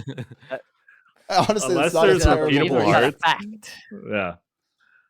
Yeah, mine I'll only be have doing that. more. I'll be going through all my classes and stuff and like unlocking all the new stuff and actually playing the new specs and being bad at the game in general. But yeah, no, I'll if you guys wanted to stop by my stream and give me money, I would definitely play Celestial Heal Tempest. All right. I'm a big money only if you enjoyer. give I me love money. it when people give me money. So I do. That's yeah, so I'll me. definitely do like it. we're so similar. To that. Oh my god. Yeah. We're just the same. Oh my god. I can't do long streams, man. I can't stream at all because I get bored too easily. Like this, I like talking to people. I like hanging out. I like getting people's opinions and that kind of thing. But if I just sit there and talk to myself for like 4 hours, I'm gonna lose it. I don't think I can do it. Yeah, see, this is the look. I'm gonna give everyone a interesting hack about streaming. If you're like, oh man, I really want to stream and like grow as a streamer or whatever, the trick is you just find somebody to talk to because look, it's really lonely if you just I'm on all these subreddits where people are like Twitch startup and crap, and they're like, bro, I've been streaming for like 3 years, my average viewers are like 2, what do I do to improve? And then you go to their stream and it's just pure silence and them just playing the game. Yeah, and like, what- I respect it. I respect the hustle, and as long as they're having fun, that's great. But I can't do that. Like I don't respect it. I mean, okay, I will say, bored. if you are posting in that Reddit, then you obviously are not happy, right? Like, yeah, Well, I No? think that Am these I- people. am No, I crazy? I think maybe you're going a bit far. I think legitimately there's people that are like, oh man, I really want to like start it, but they just have no idea what to do, and they're just. I think a lot of people. Is the word myopic?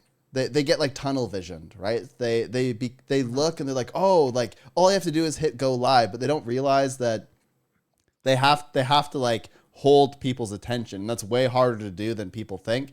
But the best way to do this, if you're not very experienced, is to just talk to other people, which is why even on launch day, I want to have like lots of people to talk to, because if I'm going to stream for an absurdly long amount of time, eventually I'll run out of stories where I'm on a boat defecating. So I'm going to need new stories. Wait, what? You don't know about the story? The dragon. The The dragon Double story. dragon story. Double No, dragon what is- story. wait, This man hold is on, a what's- PhD student, ladies and gentlemen. Double dragon story.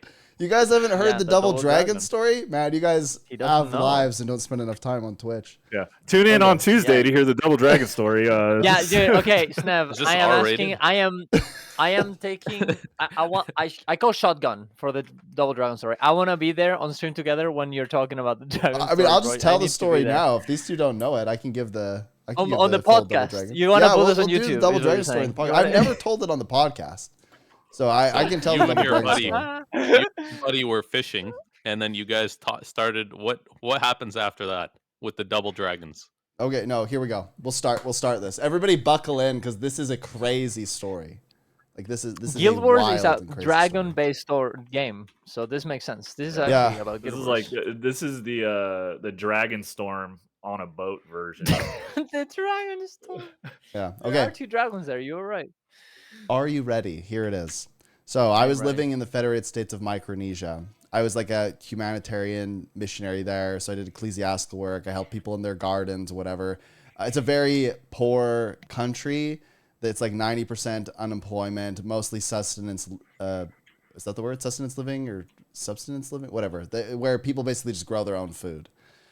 So it's like it's an interesting environment, and we would typically live on these little outer islands that I could walk around the entire island in like an hour or 2 hours, depending on the island. So they were small, and as you can imagine, like the healthcare, the cleanliness standards, all those things are quite poor, and they don't have like running water and stuff. So we would often get sick because we would like not boil our water properly. Like something would happen. Like it just happens, right, when you're in that kind of environment. So I lived in this little hut by the ocean. It was really interesting. And my bed was essentially like a plywood board, like a plywood bunk bed in that house. And I was just visiting that place and was going to go back to the main island the next day. So I go to bed that night and I wake up, and you know, it's right on the equator, so the sun rises at 6, sets at 6 every single day. It was kind of weird. And my eyes just open at like 5:45, and my stomach goes like, and then I'm thinking, oh boy, like that's not good. Maybe I can just keep laying here and it'll go away. And then I started to sweat a little bit, right? It was not okay. I was not good. And my friend who I was with was sleeping on the floor because, again, they're not like proper beds. So he's just like asleep on the floor, and the bunk bed didn't have like a ladder or anything to get up. I had to like just jump up. So my option to get down was to jump down, but he's just there, like in the prime jumping location. Now, the bathrooms, you're probably wondering about the bathrooms. Some of them on the outer islands were literally just a hole in the ground, and others this one had like a toilet, but you had to like manually flush it, right? So you had to go get water and then dump it down the toilet. And this was a big problem, obviously, a lot of the time. So anyway, I'm like laying up there, I'm looking down, and I'm thinking, oh boy, how am I gonna get down? Because I gotta go. And so I think, well, maybe he'll just wake up. So I wait like 10 minutes, and at this point, it's not good. Like, I am not okay. I need to get to that toilet immediately. To burst. Yeah. I'm like, I gotta risk it. So I jump. I accidentally land on his hand. I do like a Link from Ocarina of Time, like little roll out.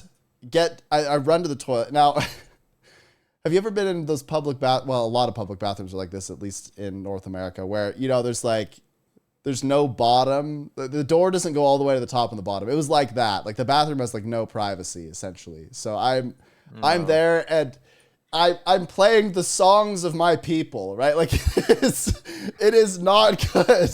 I'm exploding in this bathroom and I just jumped off and landed on this guy's hand.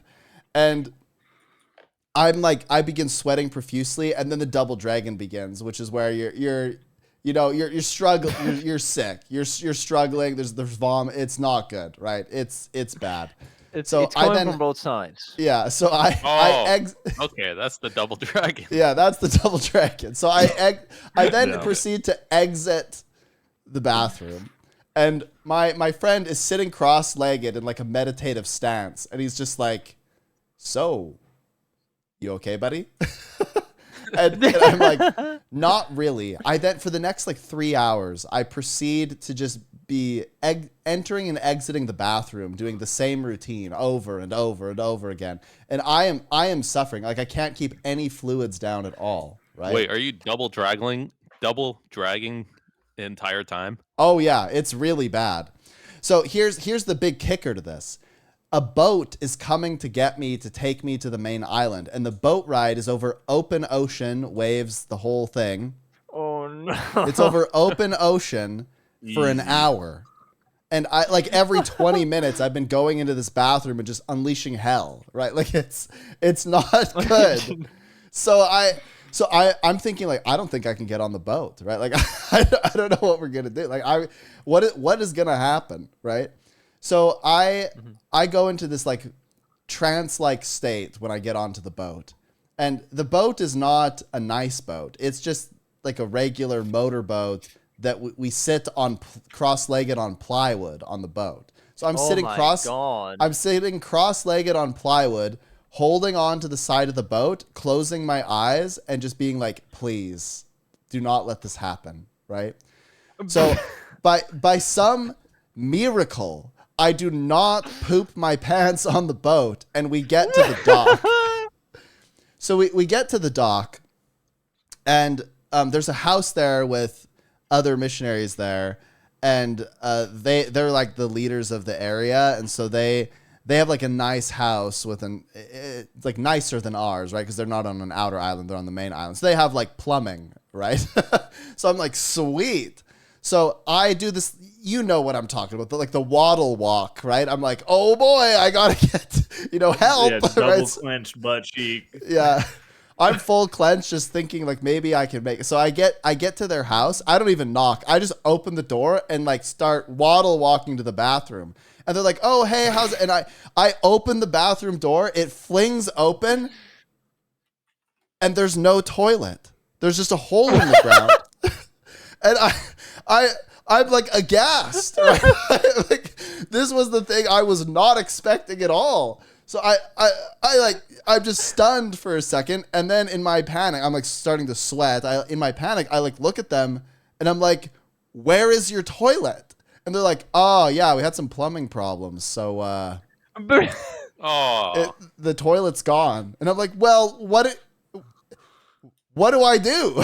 And they're like, well, you have to go to the church over there, like across the street. And I'm like, that's when you just run into a bush and just. Well, there are no bushes, and there's a lot of people around. So this is going to be not good. Show your dominance. Dominance. Just show them the double dragon. So dude, I grabbed the keys. I thought they were going to tell you to just aim well. Yeah. yeah, me too. There's no flushing, though. Like, what do you think's going to happen? Well, you got to dig it out. I don't know. Maybe they should have thought about that before they didn't tell you that there was no toilet.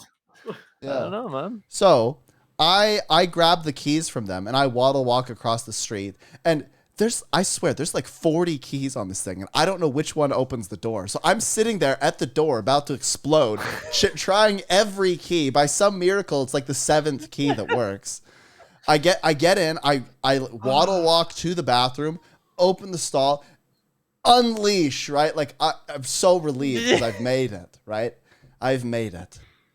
And I'm just sitting there like basking in this glory of like having not pooped my pants.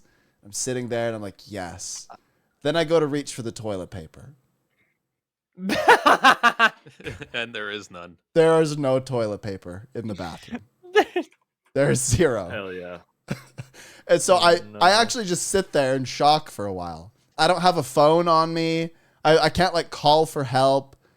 Like, so I consider You just my let it options, dry right? out naturally, or what? Well, the options were not good, right? Option 1 was just like, I was going to have to change later.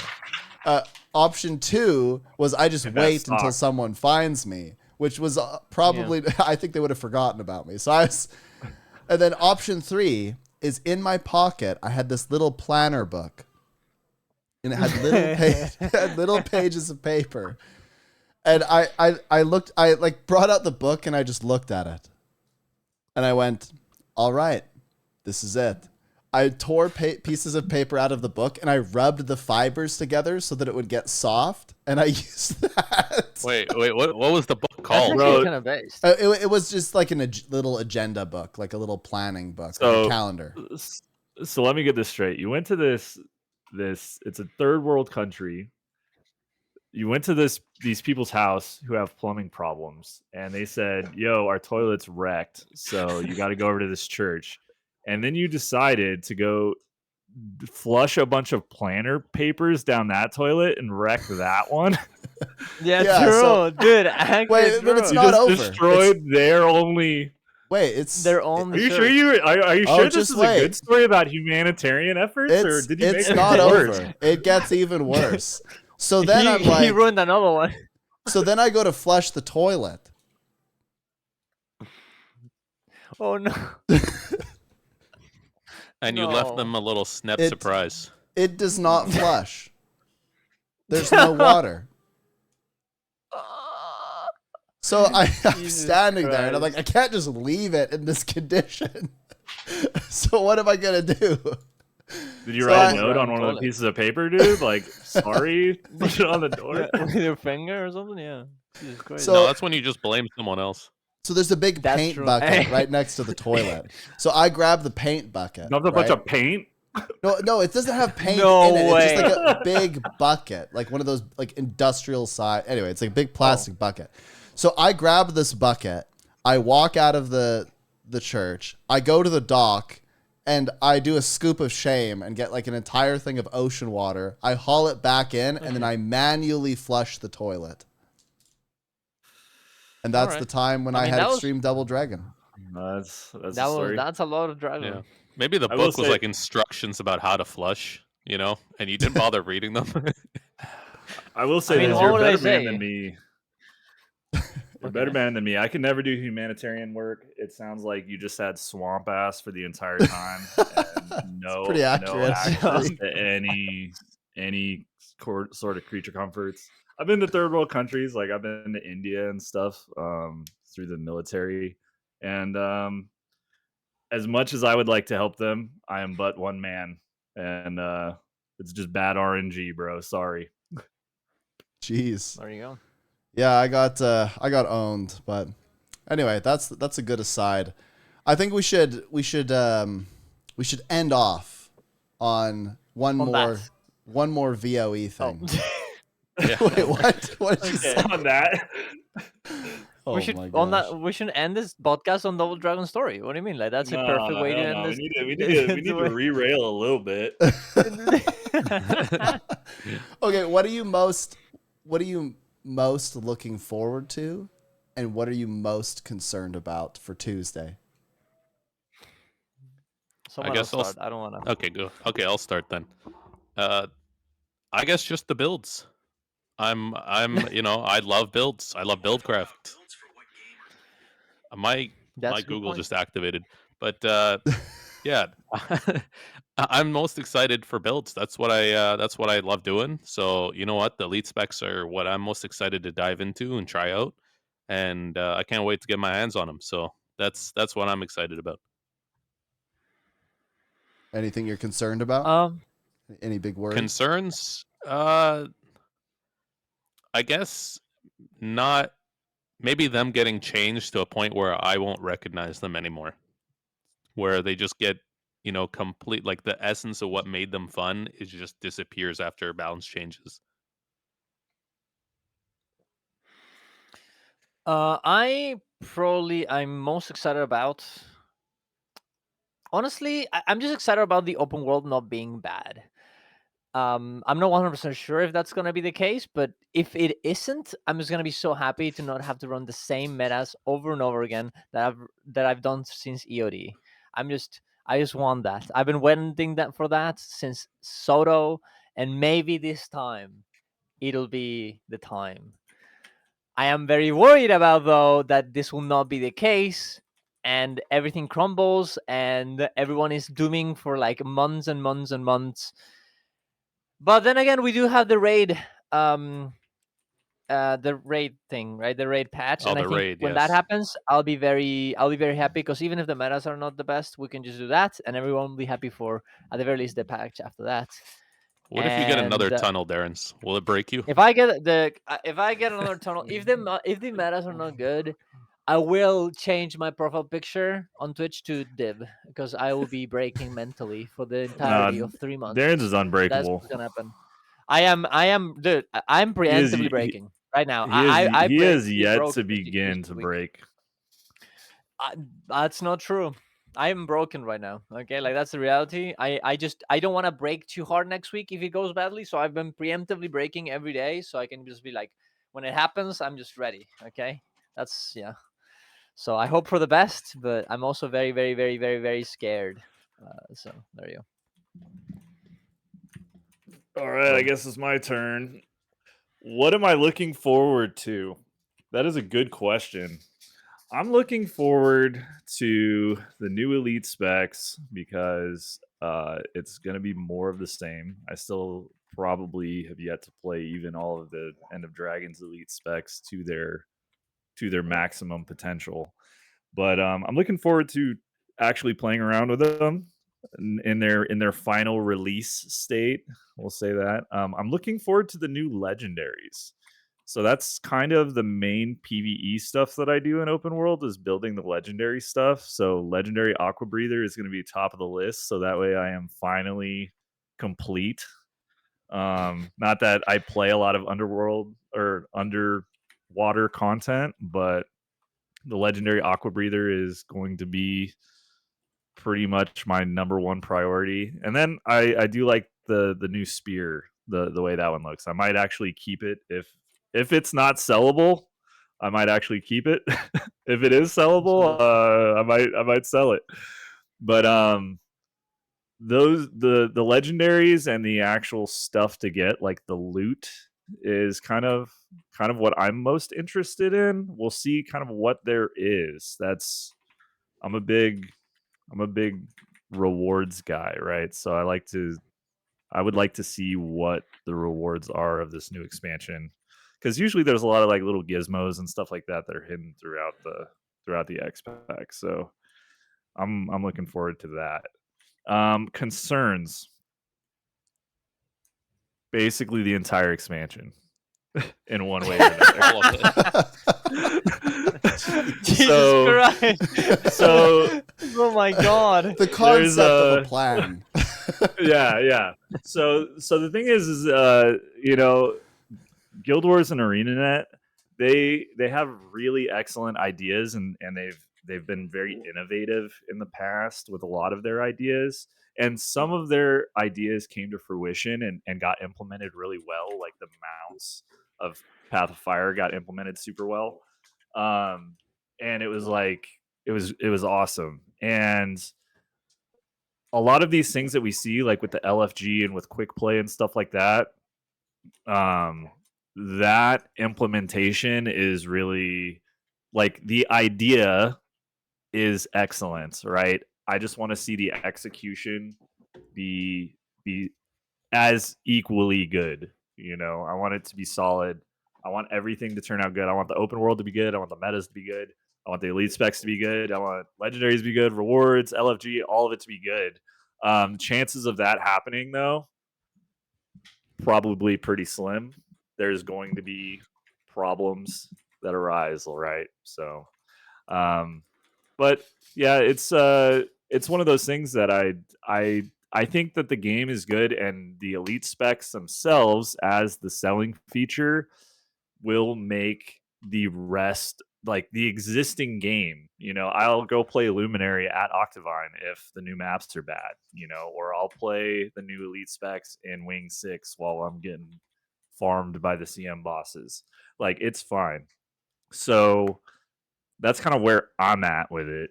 There is a lot of concerns. Pretty much anything that is mentioned that I'm looking forward to can be something bad if it's implemented poorly. You know what I mean? So Yeah. Yeah. I think I'm in a similar spot to all of you. For me, the thing I'm looking forward to the most is I just like launch day. Honestly, even if it's bad, like even if the expansion isn't the best expansion or whatever, launch day is fun because everyone's trying something new. The first week is usually really exciting. The economy will go crazy. Everyone's trying to race to buy stuff or be one of the first people to get something like that. That's kind of fun and cool. I always love the launch day experience. That's why I'll probably stream for at least 16 hours. We'll see if I can go a full 24. I don't know. But I like that stuff. I'm looking forward to just that experience collectively as the community. And solving puzzles, right? Like the community will be forced to figure out what the most efficient way to farm something is, or the most efficient way to kill a boss or whatever. I like that stuff. The thing that I am most concerned about is Soto was not good, and then Jamthier Wilds started kind of good, but just did not. It just fizzled. For me, it fizzled pretty hard. Power. And they just gotta figure out this mode that they're doing. If they're gonna do it every year, whatever, they've got to figure it out. Because for me, the content on release is typically a little bit lighter, and I'm like, oh, but that's okay because we'll get these patches and the patches will have substance. But I really don't feel like Jamthier Wilds in particular had great follow-up patches. There were highlights and whatever, but it wasn't enough. I would almost rather them do a 2-year cycle and release it all at once. And yeah, it's tough because I think that the cycle, if you miss at all, if there's any miss, then it feels really bad because you waited 3 months for a patch that just didn't deliver. So I'm hoping that this cycle is better than the other two. I'm hopeful that they can, they've kind of had a too hot, too cold with some stuff. I'm hoping that they can get it kind of just right now. But yeah, we'll see. I am really excited for the launch day experience. It's my favorite thing to do with any Guild Wars. I remember getting NA first, Dragon's End. That was super exciting. I remember dying at 1% my first time at Dragon's End. That was crazy. And then it was Grimjack's fault because he didn't have a might booster, and that unironically that would have actually killed the boss if he used a might booster. So it's exciting. It's really, really exciting to be in there and do that kind of stuff, and we'll see what happens. I'm sure we'll see all of you on launch day.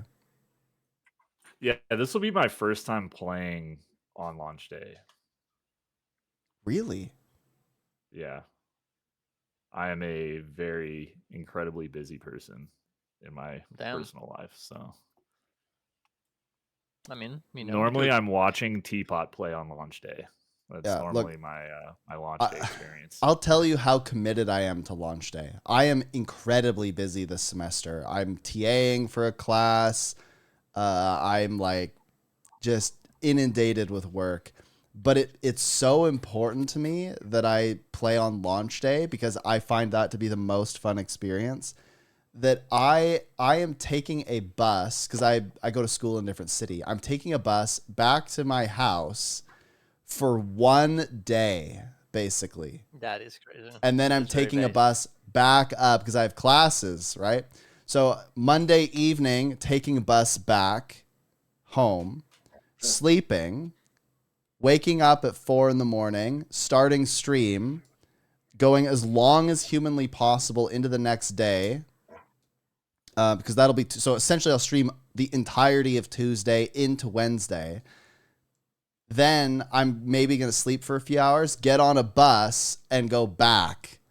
So that's my plan. I think it's so fun to be there on launch day. And honestly, I think, Guild Wars typically does a pretty good job of making the launch experience good. Like sometimes there are bugs or whatever, but the servers don't go down and stuff. So you can just play, which is actually a huge thing. No queues and whatever. Yeah. No, I agree completely.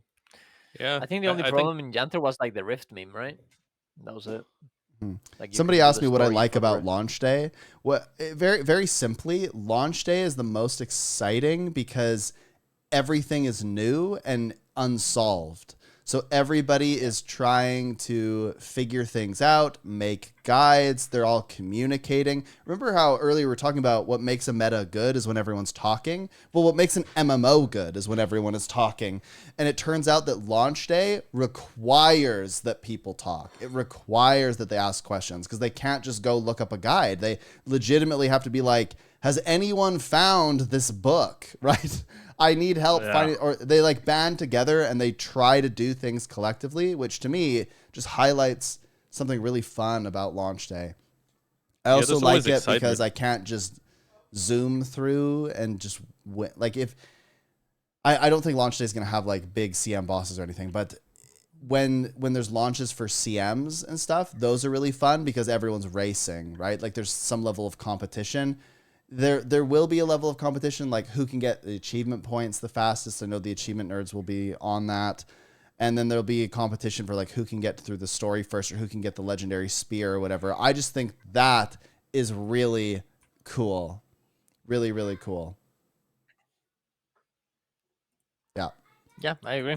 I think that's the best part. And I'm gonna, I'm gonna do a stream, check how the things work, and then instantly make a video about it.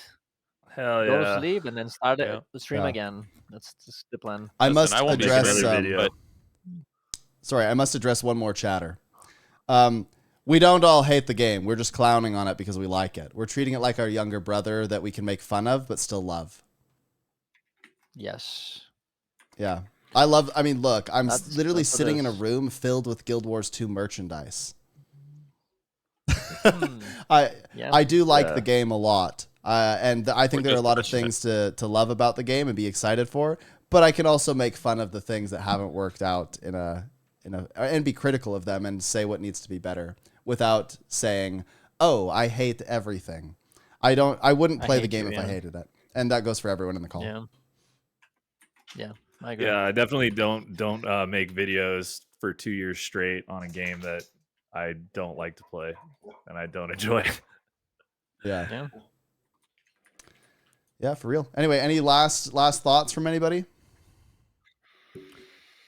You know what? I won't be streaming on launch day, but if anyone of you guys need someone to talk to, let me know. You can call me on a Discord call or whatever, and we can talk about whatever you guys want to talk about. Yeah, you made it sound like a therapy session at first. Like, yeah, if any of you need to talk, I'll be available. If you need, I mean, hey, if you want me to be a therapist, I can be a therapist.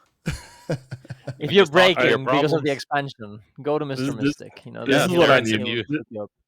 I'm gonna have. This is what I need. I'm gonna pick one of the random 9 elite specializations, and then I'm gonna call Mr. Mystic. You're gonna give me the best low intensity build that is literally free leeching meta event build. That's what I need, and you can walk me through it. No problem. I'll get you the best builds for those. Yeah, before you post the video, yeah. Before. I need the inside scoop. And then he never posted. Silhouette is the only one with those builds. He never posted. Yeah. And let's go Jays. Yeah, go Blue Jays. There you go. For reals, Blue Jays. I think they play again tonight, yeah? Tonight being Saturday. When people watch this, if you're a YouTube member, it will be on Sunday. Ooh. But if you're not a YouTube member and you're a base subscriber, it will be on Buy those memberships. Monday. Yeah, there you go. Buy them. We got Silhouette Gaming and we got Shebzor.